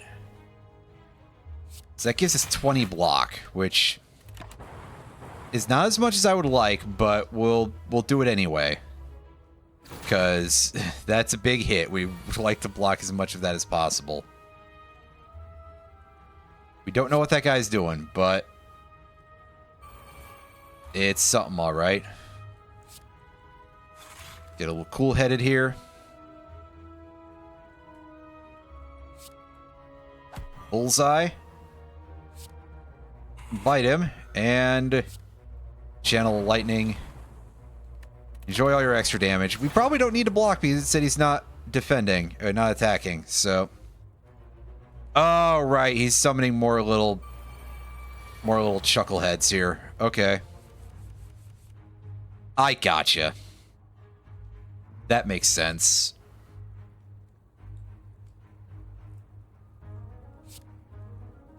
Enlightenment. And first of all, we want our leap going. And we start casting down some of our lightning cards here.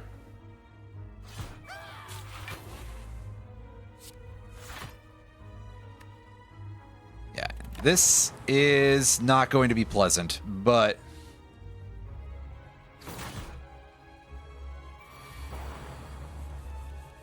we are presumably getting somewhere here.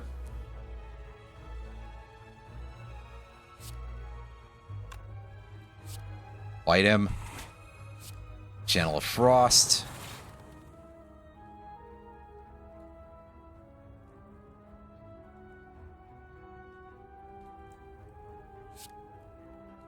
Incursion. And then dual cast for the kill. That works. That works for me. Money. Bag of marbles. Apply one vulnerable to every enemy. Colorless potion. And we can get ourselves... oh god, heat sinks plus up to 2 cards for each power that we spend there. For each power that we play, rather. I mean, I guess spending is kind of a little bit like that, but still.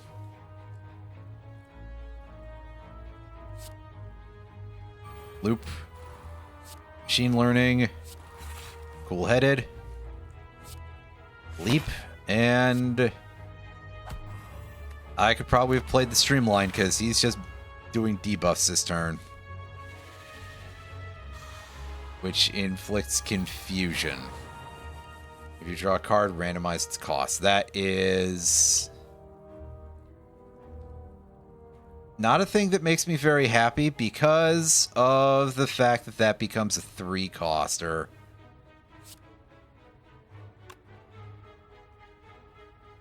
But... I guess we just kind of have to put up with this. Hopefully that doesn't last very long.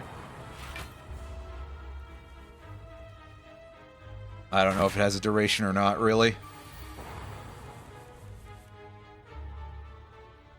But, oh good, that is a 3-cost, and...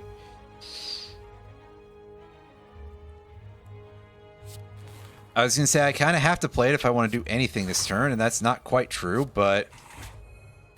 it did feel like it for a second.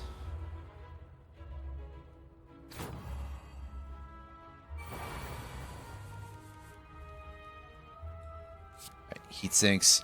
Oh, electrodynamics is free. Yes! I love it. And I'll play that.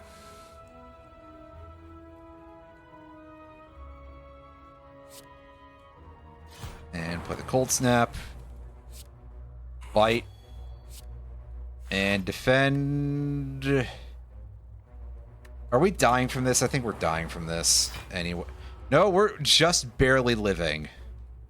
That is a lot of damage off of that thing. Wow. That confusion is some absolute horse shit, really, but hey. Bullseye first. Steal that. And then just go for the kill with the ice orb.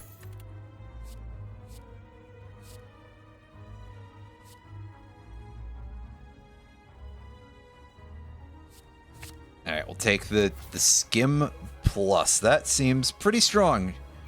Draw 4 cards. That seems quite helpful. Yeah, admittedly, this Philosopher's Stone is a bit of a bear to use, but hey. I love not opening with attack cards at a time when we've got enemies who aren't starting off with attacks. Well, there's 2 dazed cards thrown into our discard, and a bunch of other stuff going on.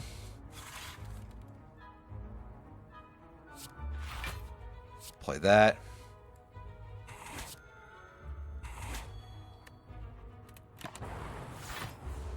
I think we still die this turn, though, because we only have...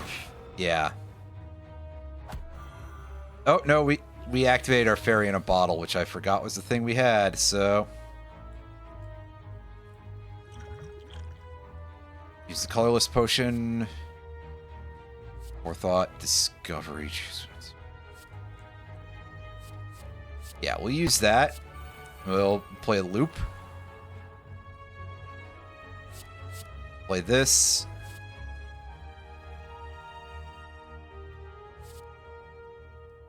Take the cold snap because defense right now seems kind of like a big deal for us. Let's try to remove the sentry as much as we are able to here. Recursion.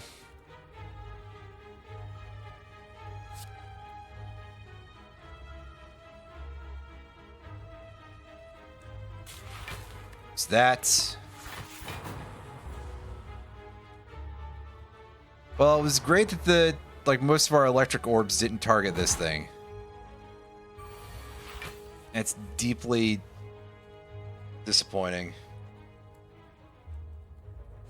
Right, heat sinks. Draw some cards.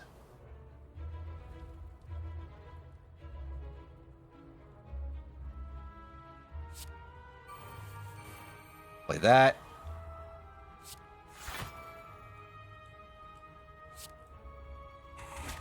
Right, delete that thing, and thankfully we just resist this attack.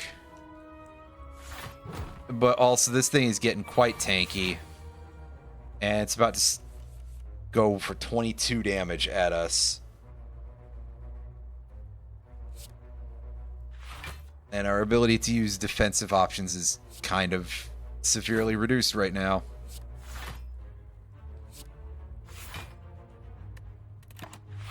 Yeah, I think we're still taking a bit of a good chunk here. Down to 5 HP. Oh boy. What Daze is going to get thrown out very soon. Get ourselves energized. Okay, so at least we don't take damage from this attack. I've got that to look forward to here. Play that and end turn.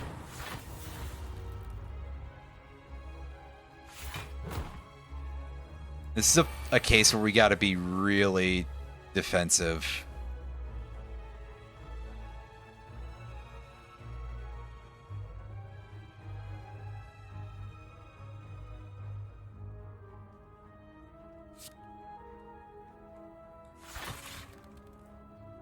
Evoke our next orb. And gain some defense.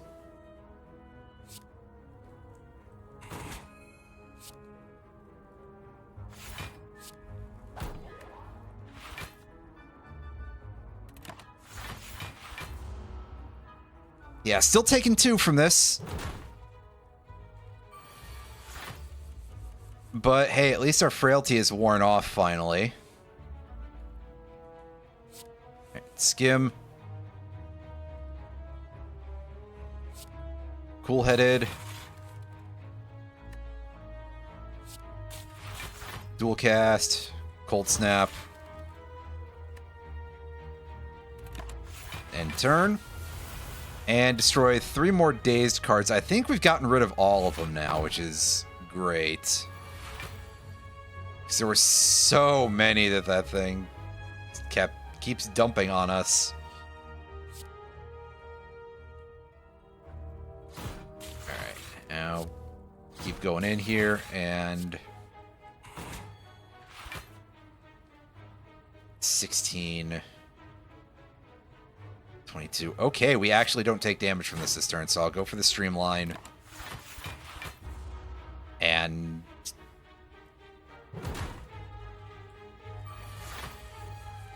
be only slightly booty blasted about that. Alright, incoming 11 damage and block, but I think we've got this turn, so hooray! That was getting a little bit worrisome, actually. Ooh, capacitor. Gain some more orb slots. That, I think, is going to be pretty important for this guy. Just taking a bit of a guess here. Oddly smooth stone. Start each combat with 1 dexterity. Gladly. It increases the power of our guard cards, even if we're not using a ton of those. I mean, that's still kind of helpful.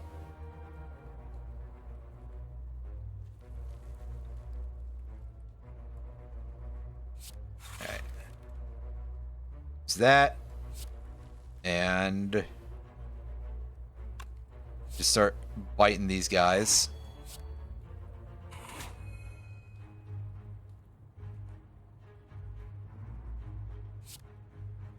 And hit him with the Doom and Gloom for a little bit of extra damage. As we start prepping our nuke there.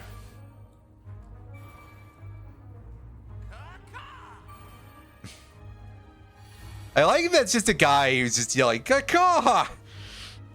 That's fun. That's pretty entertaining. Alright, charge battery. Gives us 13, which is definitely not enough for that, but that will be. Then we can streamline to hit that dude for big damage and cheapen it for the next time it comes around. Which is going to take a bit, but that's fine. Sometimes you just kind of got to deal with that.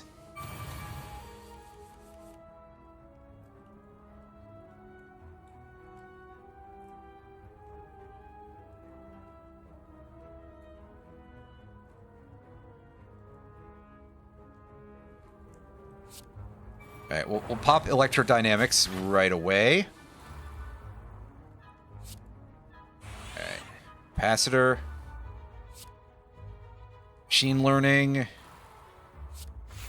And defend. And then we're gonna take it. We're gonna take a big poke here, but I think it'll be worth it in the end. I mean, I may very soon disagree with that sentiment, but for the time being, it seems pretty good.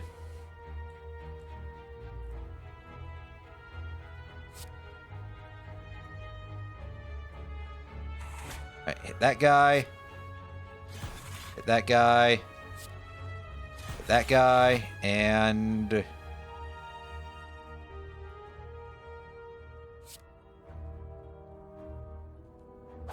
bullseye him.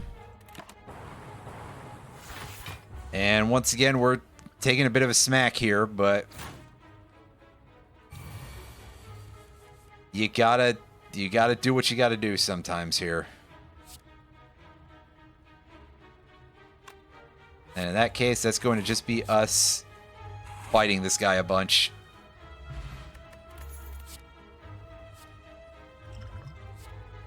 Get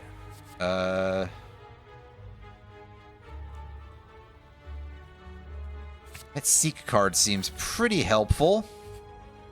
Unfortunately, the fact that we're up against a big boy does not really.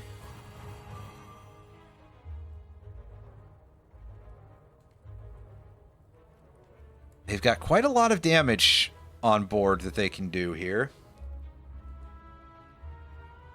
Let's start out by skimming, draw a bunch of cards here.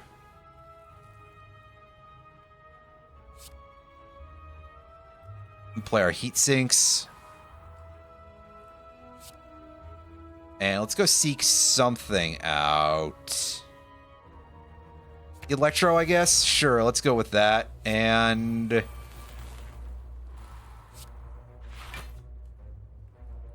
we are kind of doing bad strategy here because I didn't do my math on how much damage I can take. Because the answer is probably going to be that I think I die here. Yep. Yeah, I didn't plan that out well.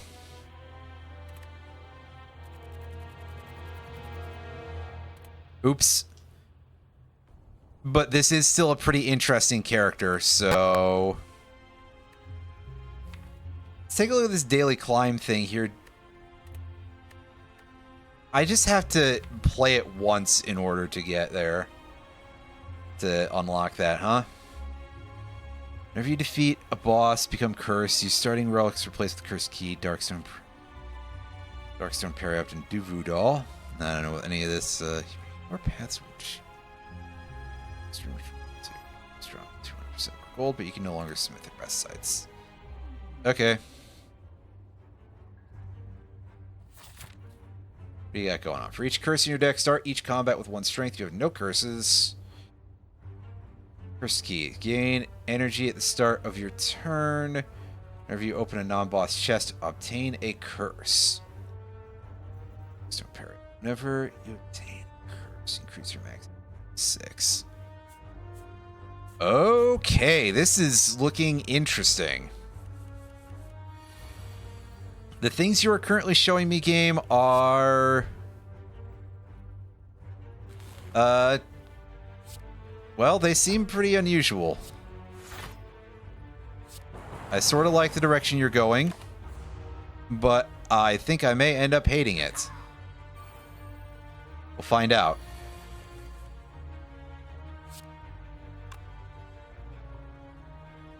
It's 18 damage, we can deal with that. So we'll put up enough defense here to have some defense, I guess.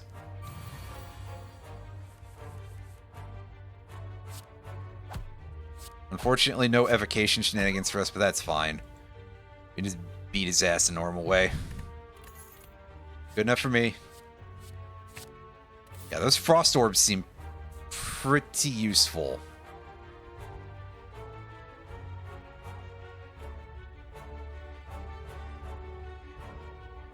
Yeah, I'll just dump some cash. What have you got for me? Tungsten Rod. Whenever you would lose HP, you lose 1 less. Oh, that's good. I like that. Alright, and here's our armadillo bugs that the game insists on... Whoa! The game insists on calling lice, but I just almost ripped my headphone cord out of the jack. By accident. Oh well. Let me rearrange the cabling on my desk briefly. Because, yeah, this place is a fucking mess. I gotta fix that. Should have cleaned it up over the weekend, and I didn't think to. Well, wouldn't be the first time, but hey. Do that. Keep it cool, and throw some defense on. And just don't take damage for a turn.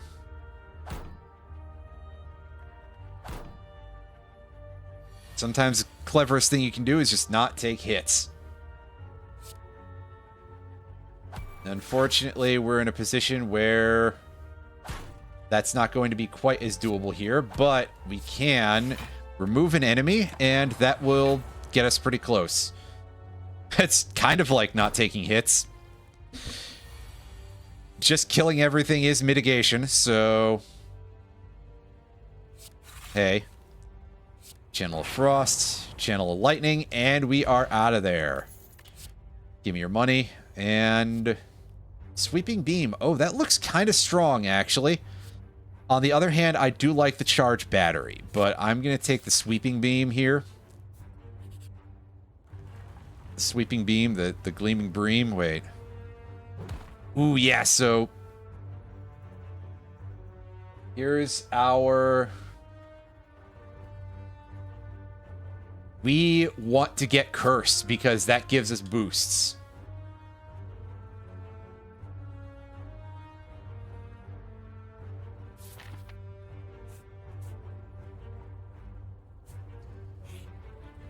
Hey, Irene. Hope you're having a good evening.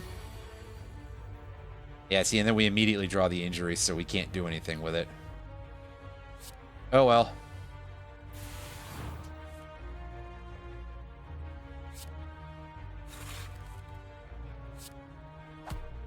Lay down a little bit of suppressive fire, and... This guy's just gonna lick us, I'm pretty sure, so...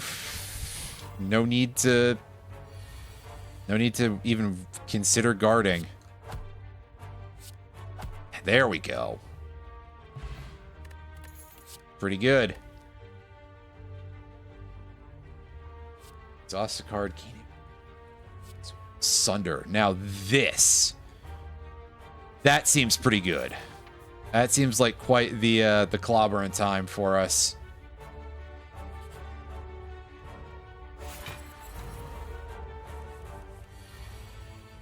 We got this metallicized fella here.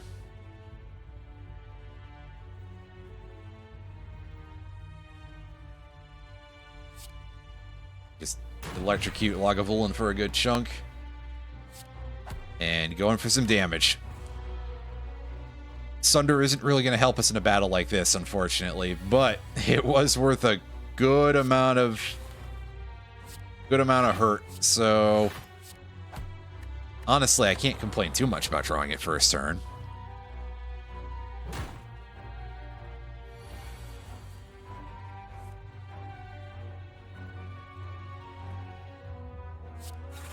Alright. Stay cool. And throw these on. And yeah, let's do a Sweeping Beam and not be able to draw anything, which is a shame, but hey. We are at least taking less damage thanks to that Tungsten Rod.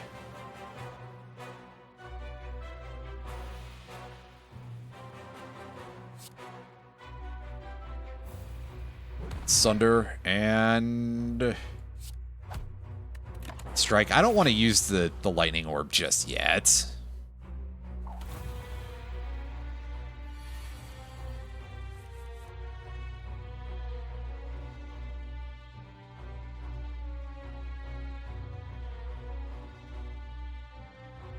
It's 4 block each.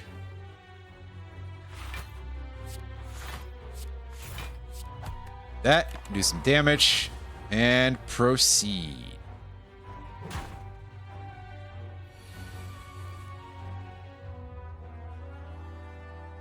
Actually, now's a good time to use this thing. Yeah. Especially we follow it up with Sunder, which gives us energy that we don't need, because it's the end of the battle. Distilled Chaos. Play the top 3 cards of your draw pile. That seems fantastic. Take our tiny chest, and...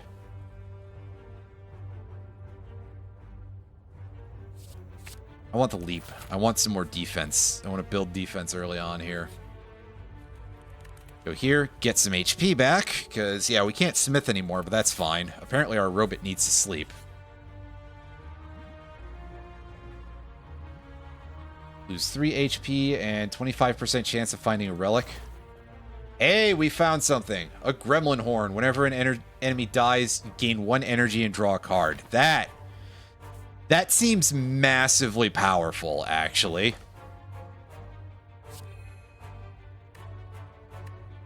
Courier. Merchant restocks cards, relics, and potions. All prices are reduced by 20%. I like it. That seems pretty good.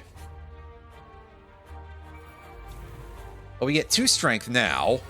Thank you very much to our Doofu doll there, doing some good work.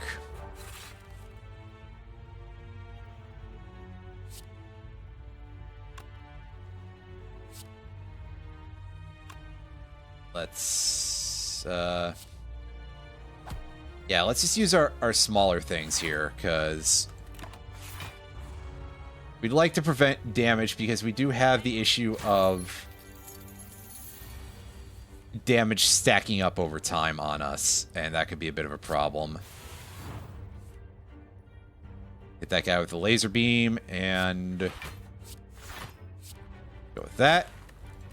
Set up a lightning orb. The less energy I gotta put in, maybe the more useful. How would you cut that out, dude? Yeah, and we are totally lacking in a whole lot of offense here. Meanwhile, this guy is putting up some defense.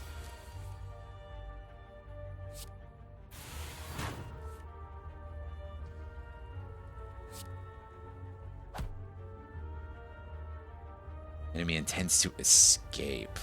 Well, thankfully, we don't have to worry about that.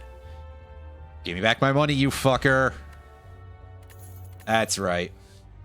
The flex potion. That'll help us just nuke an enemy if need be. Ooh, rebound. That sounds fun. Under certain circumstances. Alright, question mark room. What have you got for us?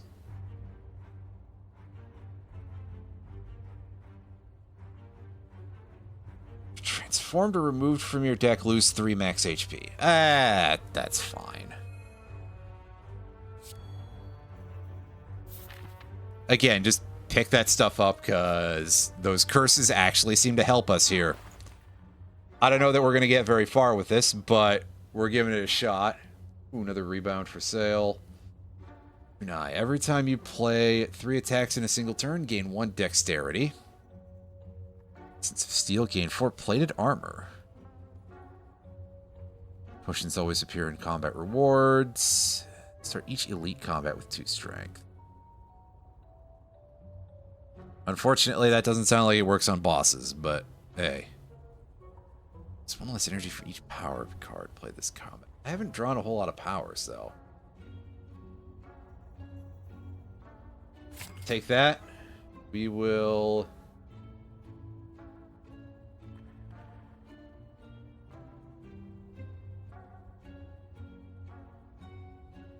take recursion. And I guess I'll take the Sling of Courage. That seems quite helpful. Are we restricted on how many relics we can have in our inventory, by the way? I haven't seen that come up yet, so...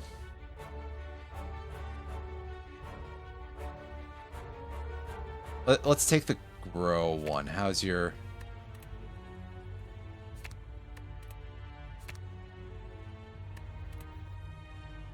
How's your options here?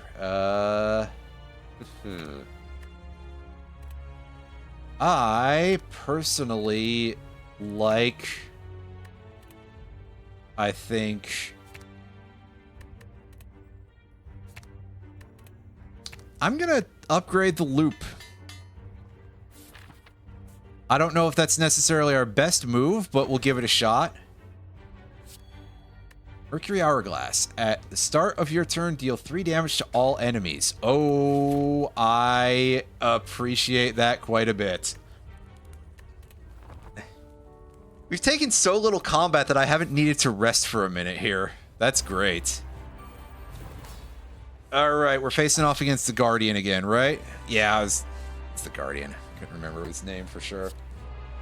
Throw this, and... hit him some. Good of us to draw all of our curses at the very start of the fight. And by good, I mean slightly irritating, really.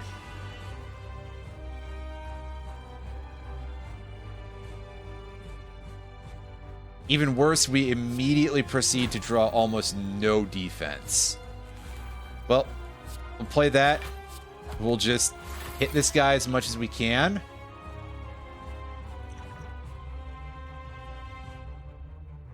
And he did immediately go into defense mode, so that is okay. Let's pop the Distilled Chaos. One of those is useless, but the loop is not the one that's useless, so that's pretty cool. I mean, the other one is also not really useless either, just not quite as cool as you'd like it to be, really. Okay, leap. Defend. Dual cast. And strike.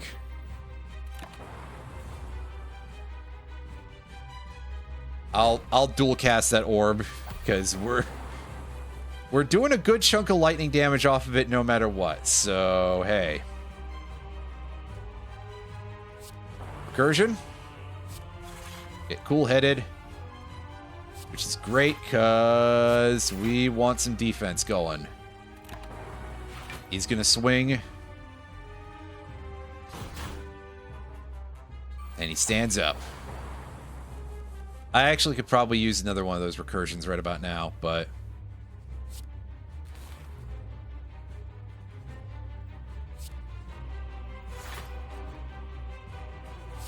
the odds of me getting one are pretty low. Just because then I would love to have the frost up at the front, so that way I can get an extra 4 block every turn. Ooh, there's a dual cast. I mean, that's pretty good.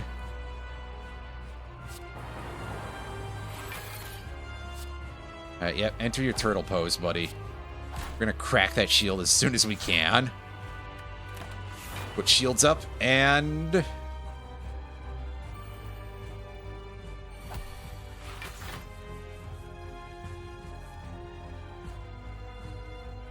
get going here. We can...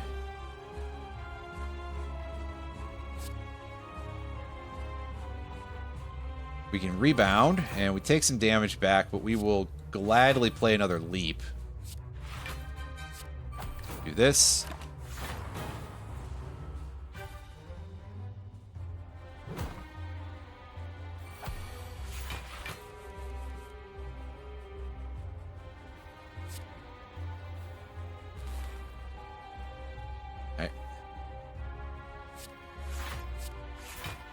Excellent. That gives us more than enough defense to cover this. Plus, we can even attack. So,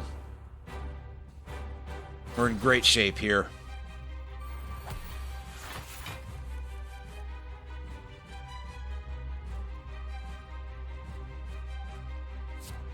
Play cool-headed.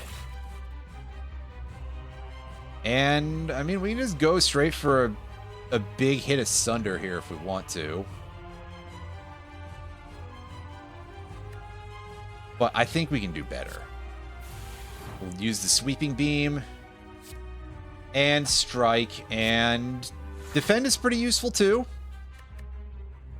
That'll get us up to 16 total shield, which isn't enough to fully block the attack, but that's fine.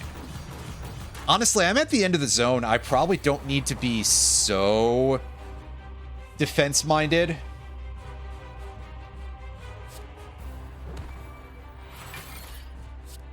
But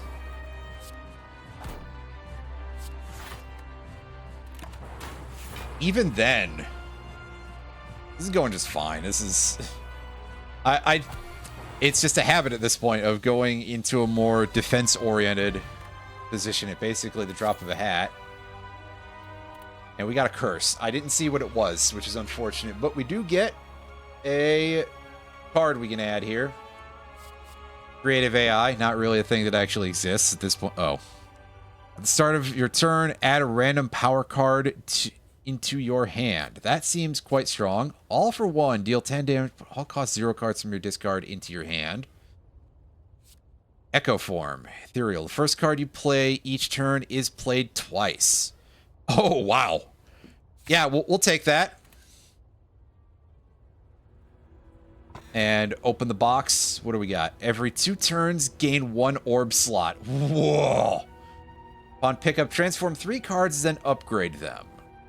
Gain 1. You can no longer rest at rest sites. I don't want to do that. That seems a little extreme. Yeah, sure. Let's take the Astrolabe. And we get to actually choose 3 cards to swap. I'll be right back.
Just a sec, everybody. I'm a complete klutz today, and I accidentally unplugged something. Let me fix that.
Yeah, so I managed to, as I was walking back to the desk, get the cord for the fan that I use in here stuck between 2 of my toes, and I managed to accidentally yank it out of the power strip that it's plugged into. Let me tell you, moments like this really make me wonder how I'm able to wipe my own ass unassisted. Here, let's do this and see what we get here. We get things that I wasn't able to read because they went by so fast, but let's... Okay, so we get electrodynamics upgraded with 3 lightning channels, 3 lightning. That's pretty cool. Doom and Gloom. I think this just does more damage channel when it's activated. It channels a dark orb. Neat. Defragment gives us 2 focus. That's pretty nice. I would really like to have access to some more... well, heat sinks would be a good card to get, but also just some more stuff to build around powers in general. That seems like a pretty solid build in this particular deck, period. All right, hit him with the rebound. Then the Doom and Gloom plus. Hey, if I have no damage this turn, I may as well get as aggressive as they'll let me be. No damage, no block, pardon me. Yeah, I knew that sounded off. Ugh. The hell am I thinking? Oh, yeah. Alright, play Echo Form. Basically, I have to right away. And Play Defragment. And sure, we're losing our orb thing again, but that's okay. Just have to deal.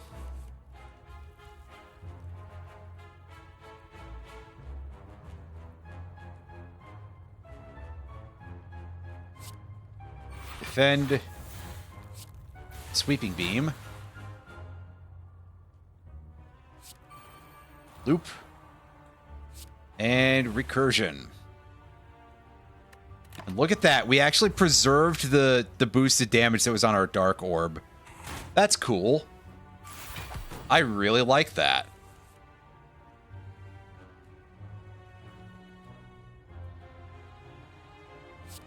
And hell, just dual cast it for maximum overkill.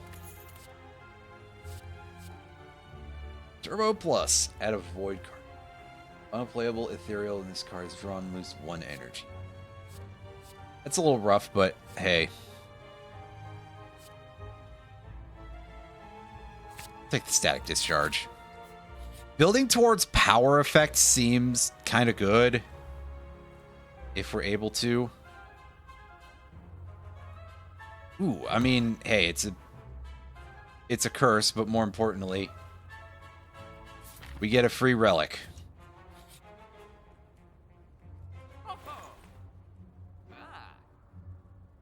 Trades. Take that.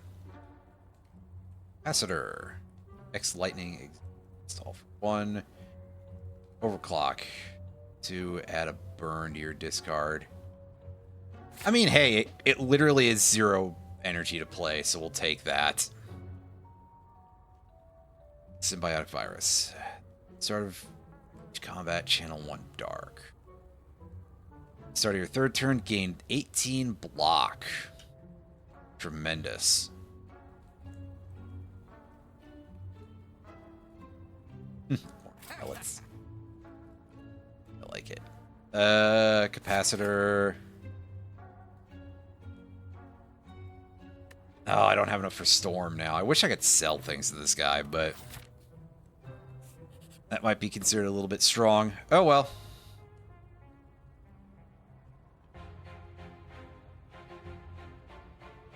Yeah, what's our options here? Can we get a heat sinks? No heat sinks. Oh, damn. Well, we can still get some stuff here.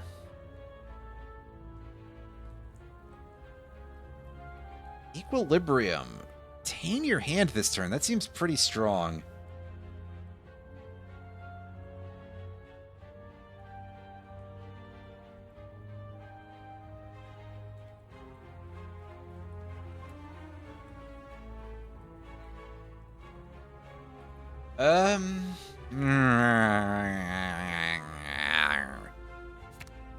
Aggregate. Let's try this. Let's give it a shot. Right, we can transform a card.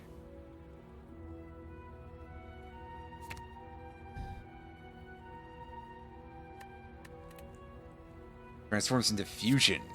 Channel 1 plasma. Ooh, that's a new orb that I haven't seen. And yes, I'm quite willing to dump all of my, like,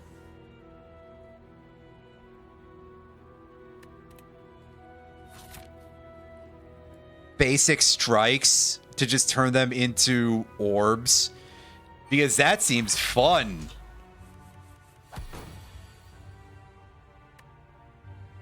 Who needs to actually deal damage when you can just do, like, goofball stuff, right?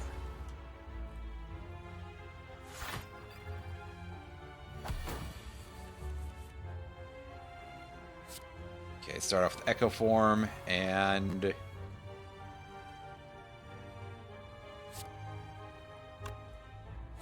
gain 2 orb slots. End of turn. Now I'm going to take a bunch of damage, but that's okay. It happens. God, +5 frail. Oh. That's painful. That's quite rough. That feels really bad.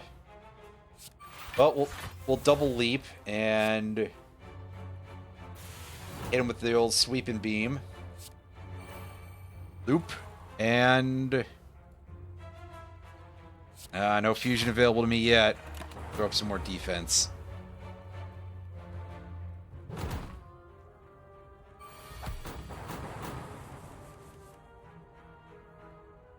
Okay, defragment twice. So we gain a shitload of focus. That's pretty good.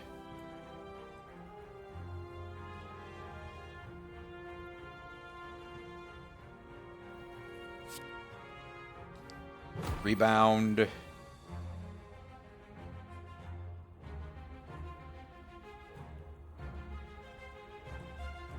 Yeah, we'll just pop the loop on top of our deck. That's fine. I'm perfectly okay with that. As much as using the Electro would be kind of cool, I'm perfectly fine with not doing that. But also, because it's a power, it doesn't get put on top of our deck, does it? That's a shame. Glacier. Yeah, give me that. Give me some more of those. Some more of those ice balls. Those seem pretty powerful. It's the unknown. Oh, right. It's a chest because we are at that point. Gambling chip. At the start of each combat, discard any number of cards, then draw that many cards. By all means, give me the ability to dump more of my curses into my discard. Meal ticket. Whenever you enter a shop, heal 15 HP. Nice. We're getting a lot of stuff here. This is pretty cool. I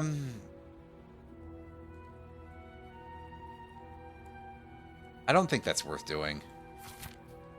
I don't really care too much about that. I don't have much money, so I'm just going to go for the regular enemy here. We got a Centurion and a Mystic.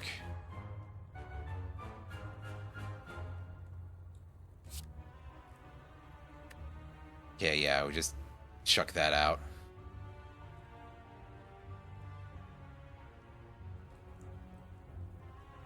Tends to attack for 12 damage, rather. Tends to use a buff. Alright, so first things first, we overclock. And that's not very useful, but at least it's not harmful in hand. So let's get some electric abilities on the go here. Use our super capacitor, and I will freely just take a bunch of damage. I do wish I could put that static discharge in now, but oh well. It's whatever. Oh, you're throwing out some strength buffs to everybody. That is potentially a little bit worrying.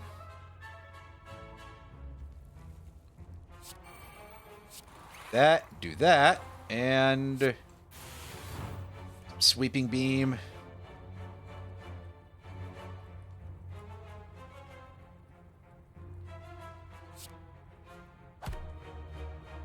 And hit the booster a little bit. Nice. Nice, nice, nice. We are in what feels like okay shape, really. Plus we get a big chunk of defense here. We're about to gain an extra 4 no matter what.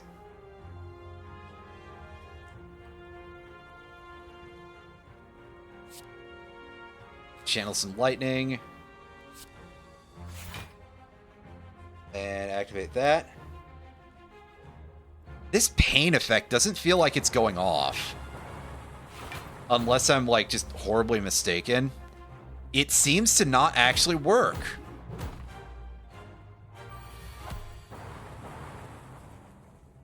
Unless I think the tungsten rod is just canceling it out, so... Honestly, that's pretty great.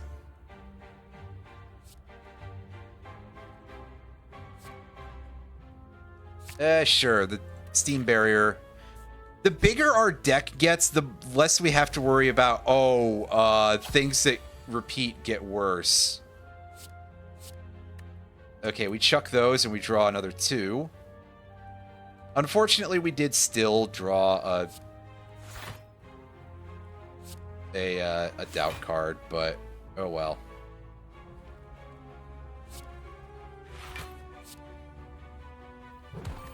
Probably would be worth using the rebound to put a guard card on top of our deck, because these guys are going to all be attacking next turn.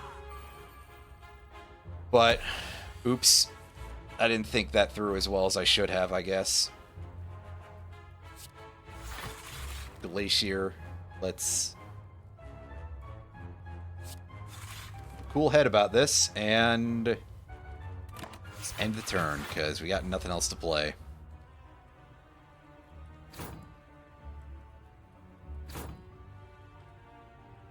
That guy's going to actually deal some damage to us, but it's going to be reduced.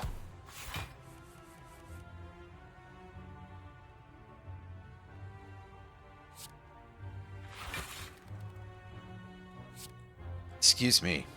Ugh. Bryself. How's it going, Brian? I hope you're having a good evening. And your exclamation kill all. Oh, right. It's the kill all sons of bitches. I was about to be like, what's the command? I was going to go into a Bender kill all humans voice, but no. No, that's not it. That's just the stupid shit that I would do. Yeah, level 9 for the defect just a bit ago. Nice. All right, let's activate our loop here. Get ourselves some more capacity.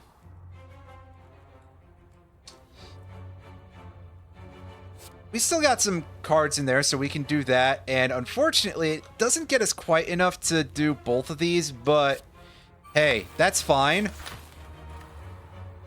We will just use our electro effect here and just start laying down a massive thunderstorm against these guys. We're going to take a bit of damage here, but that's okay. Ultimately, as long as we just keep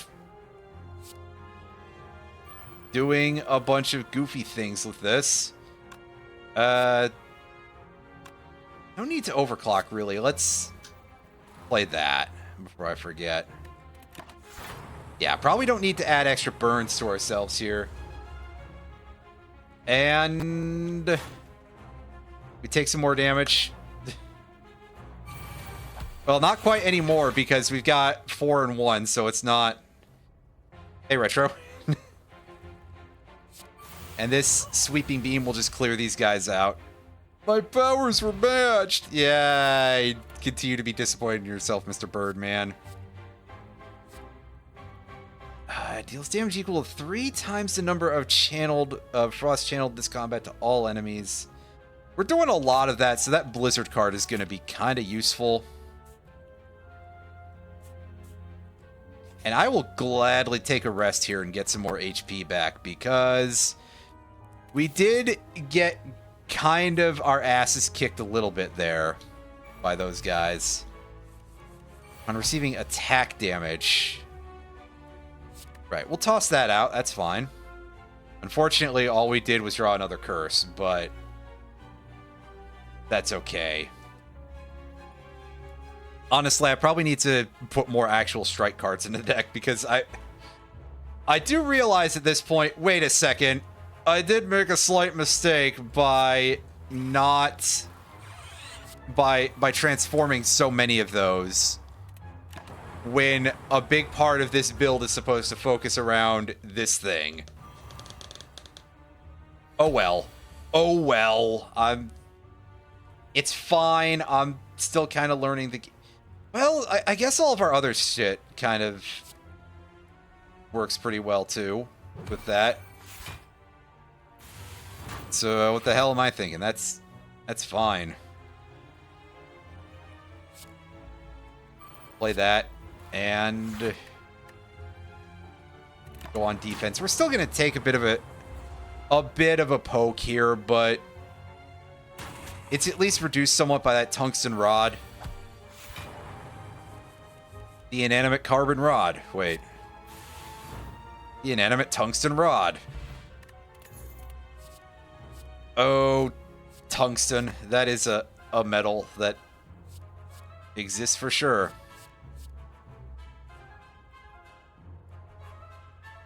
Yeah, we'll take Barrage, because we build somewhat into having 5 orb sockets, and we can fill that reasonably easily.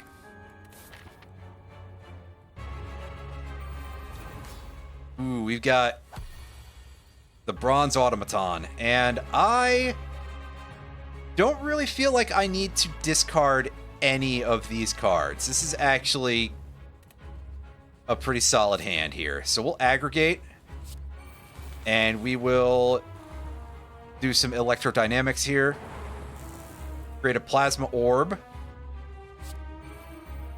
That and Barrage for a nice 33 damage. That's pretty good. That's some pretty solid pain that we've brought in here.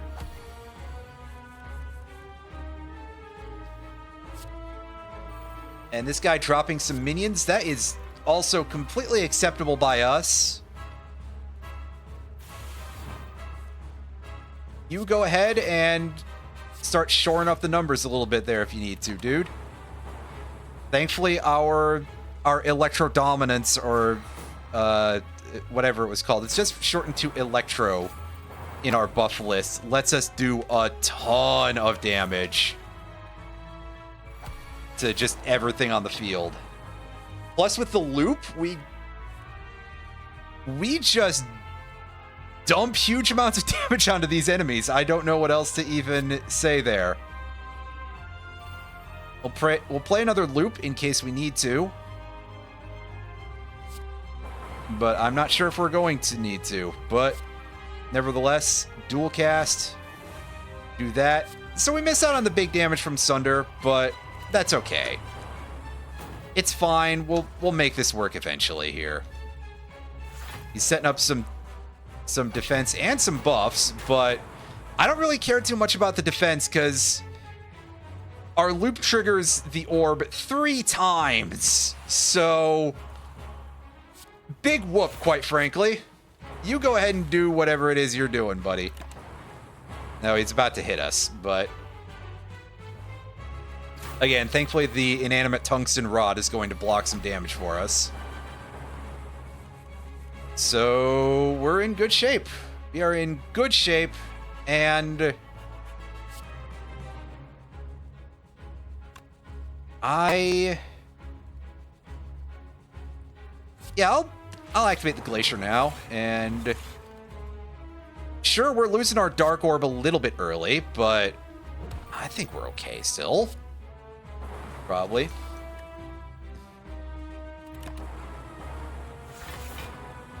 Yeah, this guy seems like he probably should be more of a threat, but our orbs are just giving this guy the business so heavily that, quite honestly, I don't feel like I need to worry that much. Yeah, so 13 damage off of that.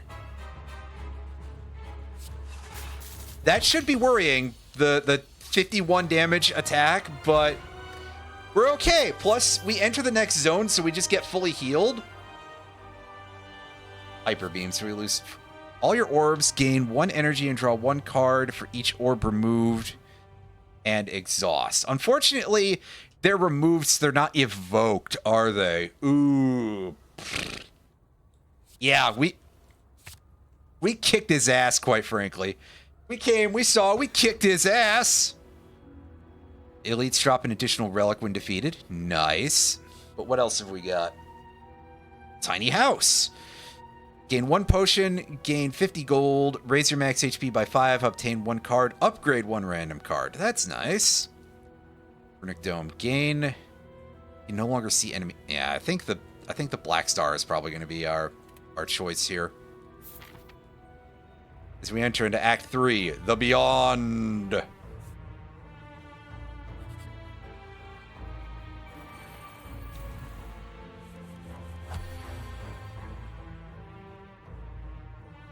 I like my hand. What do we got here? This enemy intends to attack for damage. If other enemies are still alive, revives in 2 turns at 50% HP. Ooh, okay. I don't like that very much. I've seen these guys before. This is Yeah, the turn 1 aggregate there, like, yeah, that's doing some good work for us. Give me that static discharge. Doom and gloom, and enter into our leap here. And sure, we're going to be in a bit of a pickle here because this is going to disrupt this a little bit. But I have a feeling that we're going to be okay thanks to the power of electrodynamics. We've got a couple of turns to go here, and I mean 9 damage across the board. Oh right, because we keep taking hits while we're unarmored. Never mind, this is easy. This is no problem whatsoever. We got lucky with that being like so easy. Yeah. Oh boy. What else do we got here? Yeah, Barrage Plus. Well, like I've said before, Barrage seems like it's pretty playable for us, so that's fine. Discover a glowing tesseract spinning and shifting gently in the air. Well, I mean, that's a nice pivot point for our energy. No, I know it. I get it.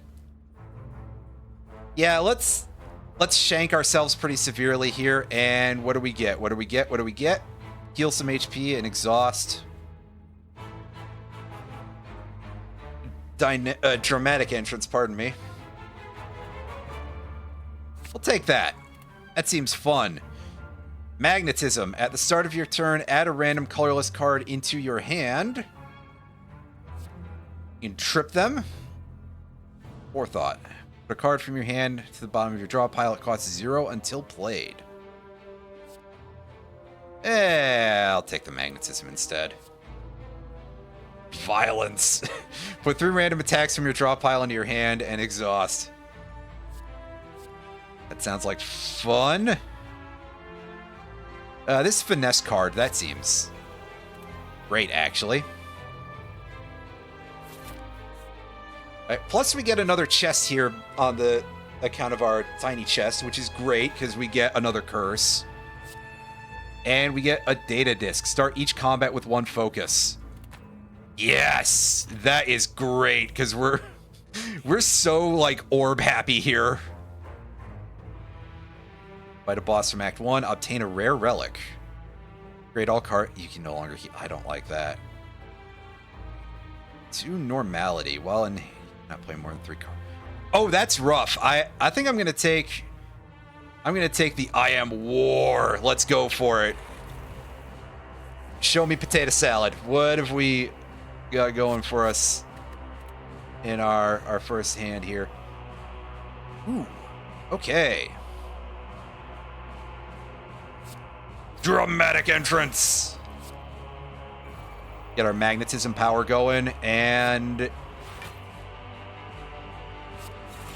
yeah, obviously we want the cool head, and I mean, okay, we're not getting anything off the rebound, but damage is damage. Can't say as I dislike that, so yeah. Oh, he slimed me a good chunk there. It came back. Does it just keep coming back every time? It can't quite do that. I mean, surely. But electrodynamics. Oh, I just lost my echo form. That's okay.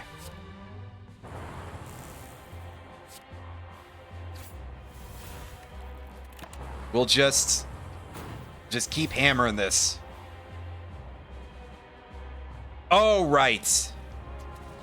Right. My brain may have switched off slightly here. At least in that regard. 12 damage to everything.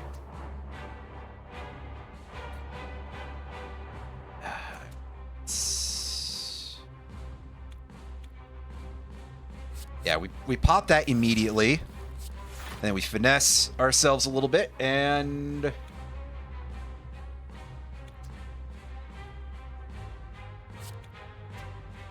okay, we pop this.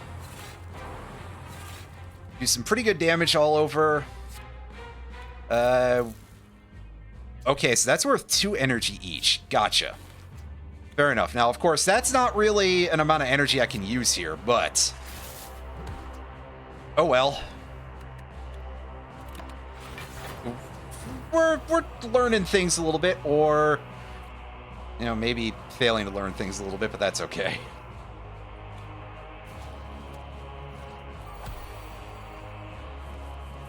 You know, sometimes we just have to fail to learn things a little bit, and then, you know, we continue to fail to learn things or something.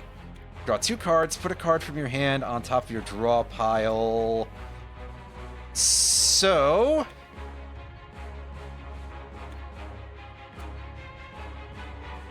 rule with my... well, I hope we can get those then. Do this. I would send that away.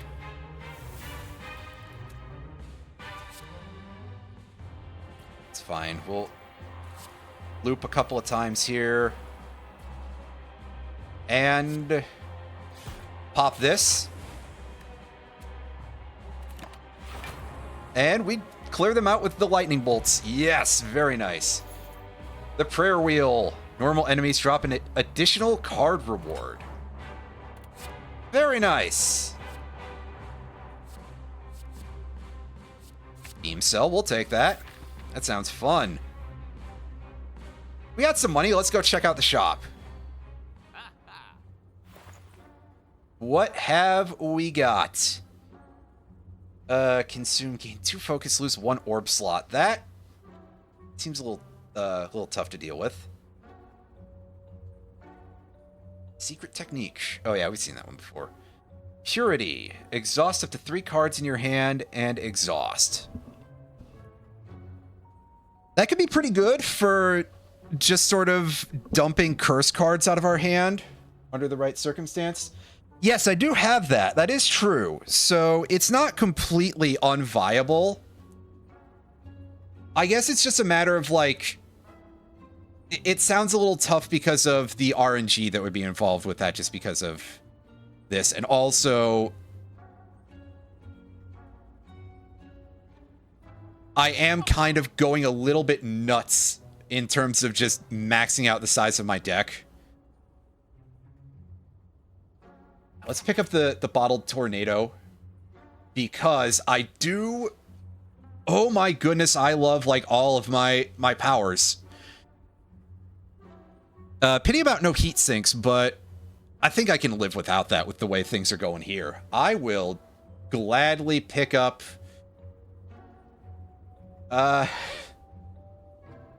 so which of these seems like the one that's the most fun to have at the start of our hand? Because there's a lot of goodies here. Start of every match, rather.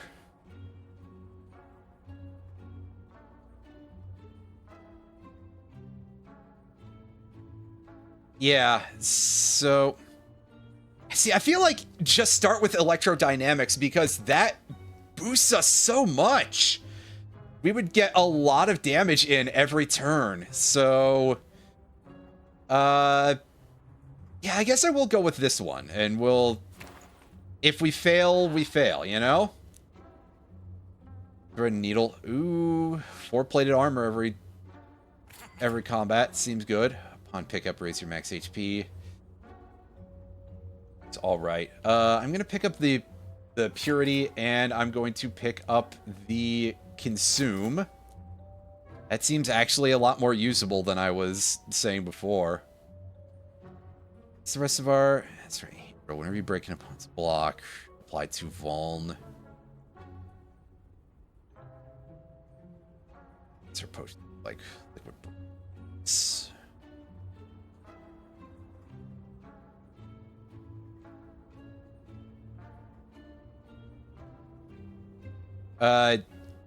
First time you loot... yes! I should probably grab that.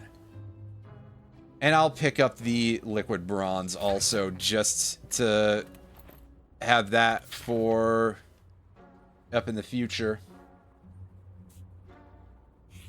Yeah, draw power is definitely something of some great value.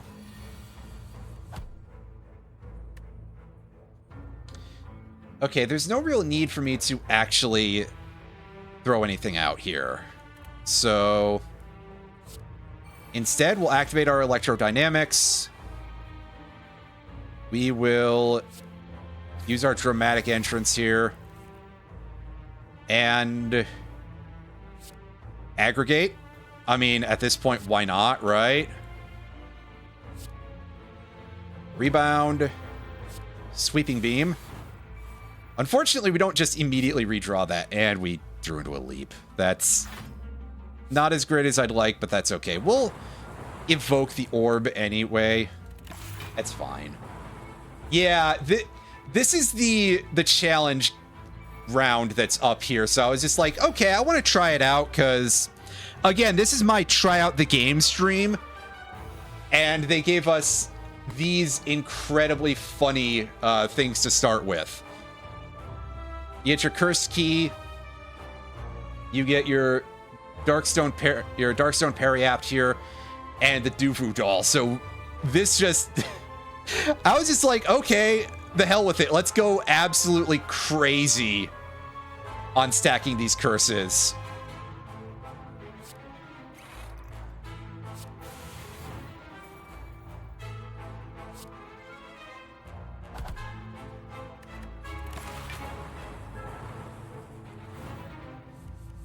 Plus, the one that I got earlier, which was the, one of the earliest curses that I got was, I think, Pain.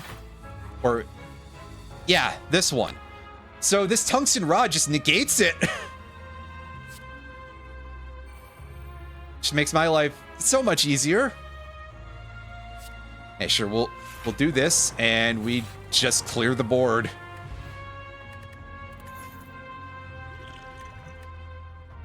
Wait, oh, yeah, that's right. Maybe play 10 cards, draw 1 card. Nice. Every 6 turns, gain 1 intangible. I like that as well. And we'll pick Skim. Hey, draw 4 cards for 1 energy. That seems a little nutty. So I'm very okay with that.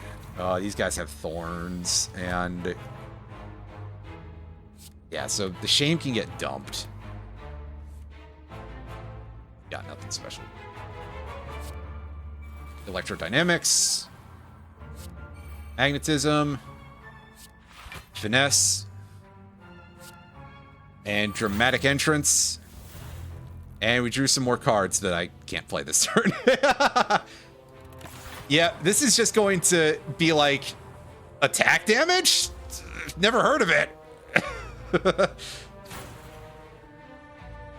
I don't gotta worry about that bullshit. Are you kidding me? It's fine. And reduce the cost of a random card in your hand to 0 this combat and exhaust. Tragically, it wasn't the one that I was hoping for, but that's okay. I don't really even need to do this as such, I don't think, but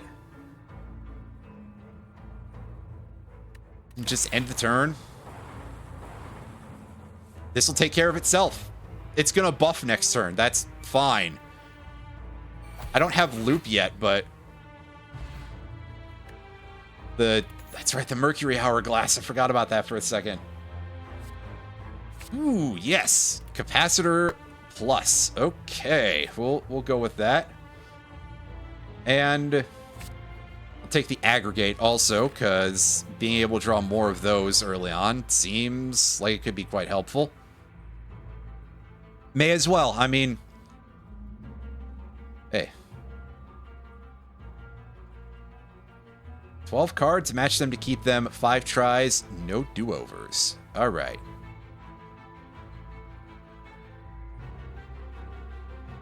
Well, we get those at least, so there's another zap for us. We like those.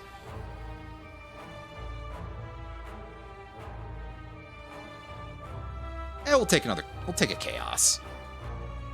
Take some more orbs. Yeah, unfortunately, I didn't see the other curse show up, but hey, we get one out of this chest at least.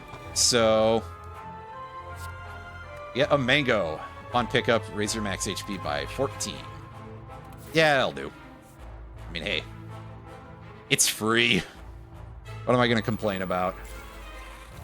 Okay, malleable reactive. Changes its intent upon taking damage.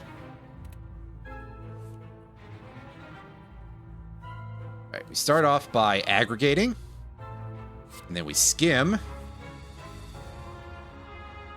then we throw out a dramatic entrance. Electrodynamics. Capacitor. Defragment. Zap. Sweeping beam. Oh, we're making a lot of shit happen here. Unfortunately, not quite as much shit as I would like, but hey.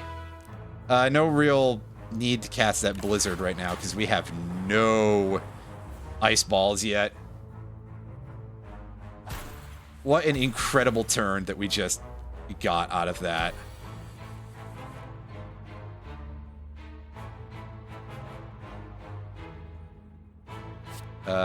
Right. Echo form. And then recursion. 'Cause I don't quite think we had a win here yet. Although we did have that barrage in hand, so I'm probably actually wrong and I just didn't think to do my math fast enough. Ah, well. He gave me a curse for my troubles though, so like I actually cannot complain about that. Echo form? Sure, give me 2 of those. Because why not at this point? Alright, steam barrier. And some chaos going here.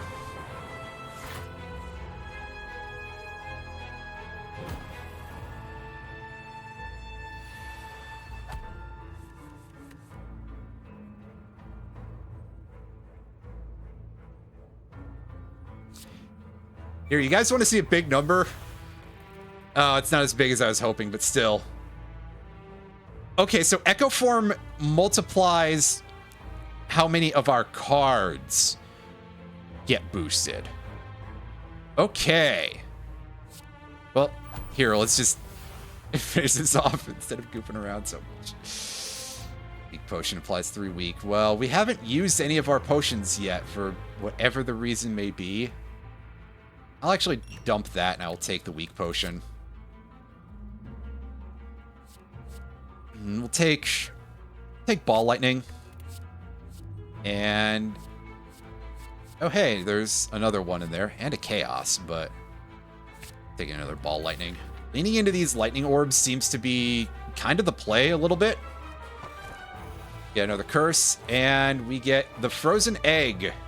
Whenever you add a power card into your deck, upgrade it. Oh, wow. Okay. I like that. That's pretty good. All right, let's try to crack open the sphere. Uh-oh, the sentries are a little bit upset. All right, let's... I'll chuck the Echo Form as well, because that will prevent it from getting destroyed.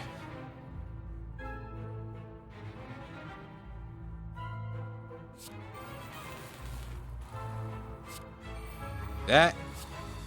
Fire Magnet and Dramatic Entrance.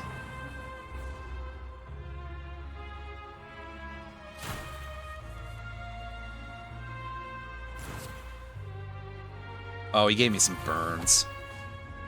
He gave me some Mr. Burns.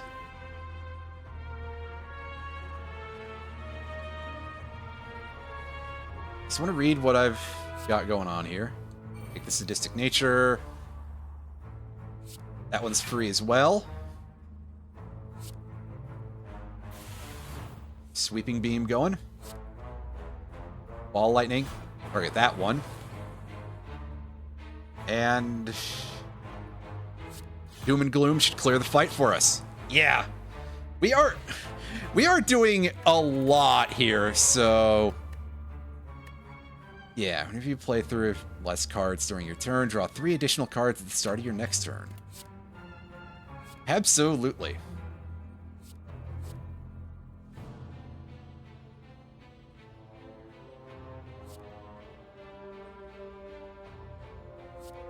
Yeah, we'll take a sweeping beam. As much as I like the orbs, things that draw me more cards are pretty handy as well. For now, we just move forward. Now let's go take a look at the merchant. Honestly, I probably should just click on the question mark every time just to keep fueling up the chest, but still. I'm not necessarily always the cleverest fellow. And we'll take that loop. Oh, heat sinks. Yes. Love that. Self-repair. Absolutely.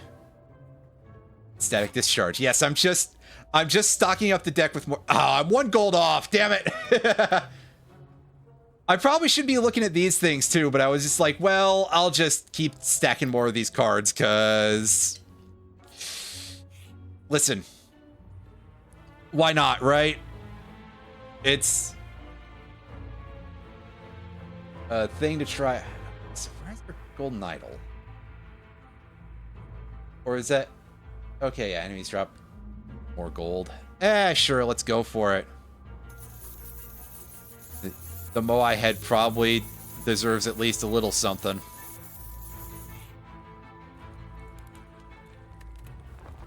Let's rest up. And now it's time for the zone boss. We got a donut and a cube. I actually don't need to throw any of this out. That's fine. Alright, player Electro.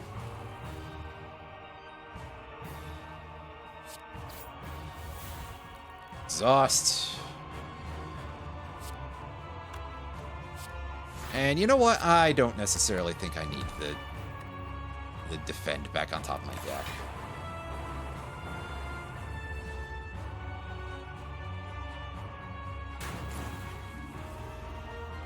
Oh, he threw some days into my... Oh, he threw him into my discard.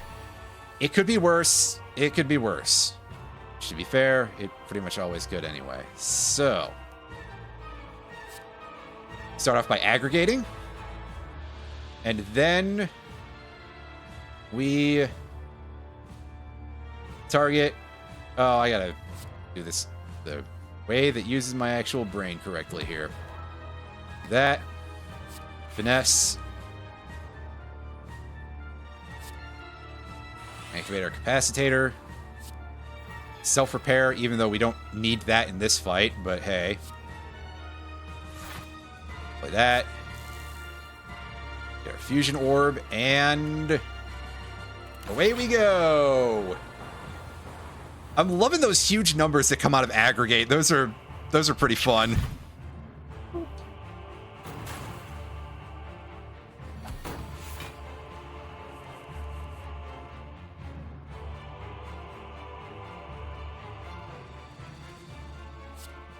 Version. Then we just hit this guy the normal way. And do a bunch of damage. Nice. That's fine.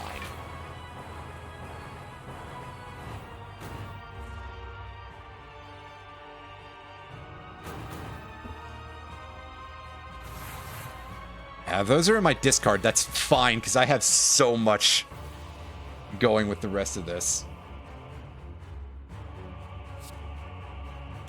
Hold up. How much damage is that? 36. That's fine, actually. Better than, even.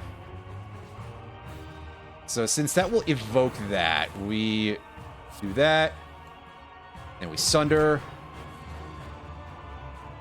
And we get some more capacitance, and hey.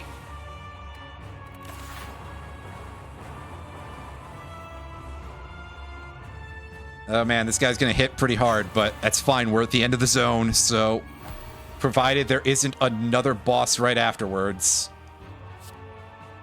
Aggregate, yeah. Overclock. Gain some more focus. Static discharge. Loop. Sweeping beam.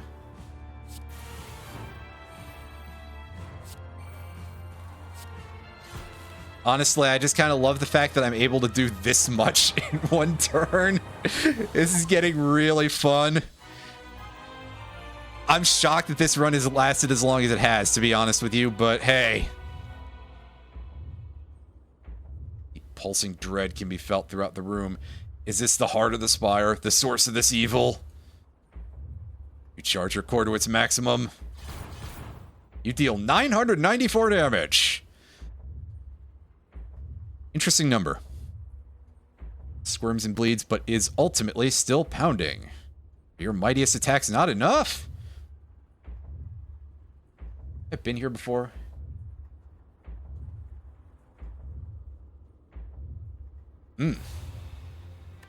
Well, we got to the end of this part, as much as they will permit me to. Ascension unlocked. Ooh. Oh, we're... Thanks, game. 1 point off from getting the next unlock. Ah, game really out here kicking me in the wherevers. Still very cool, and I'm glad we were able to get through a full, well, fullish run. So, folks, that is about 3 hours of Slay the Spire. That's a really good game. So, here's a fun story for you that there have been a couple of instances over the past year or so of big independent games that have pushed their releases back because of the release of big impending games. This was most notable with Silksong, where a bunch of other games pushed their release dates back a couple of weeks because they were like, well, shit, we can't compete with that. And with any kind of game, even the independent stuff, the first couple of weeks, always the most important. So, Slay the Spire 2 was another one that a lot of folks were immediately like, okay, we've got to bump our game back 2 weeks or so at bare minimum. So that way people will want to play Slay the Spire 2 ahead of whatever the hell we're releasing. And playing this, I get it. This is a really good game. This is going to be a lot of fun. I don't know that I'm going to play a ton of it on stream as such, because obviously the way my stream schedule is right now, I don't know where I would necessarily have time with it. If at some point I decide, I guess, that I don't necessarily know what randomizer to do, this could be the Thursday rando instead for a couple of months. We'll do roguelikes instead. Or if I can't think of games to do for a Monday tryout, this could be the thing. Or it could be if I somehow run out of fun MTG games to play on Friday. It's not going to become a main game, but this is definitely going to be something that I play a lot in my spare time as well, because it's really cool. It's a lot of fun. I enjoy it quite a bit. And it's a big, wow, I get it moment. So, yeah, great game that unfortunately, unless I change my overall stream schedule a lot, is just not going to get a whole lot more airtime for us. But maybe I will. Who knows? It depends on how much I enjoy my current stream schedule over the next few months or something. So, yeah. That's going to be where we end the session. Thank you all for watching that.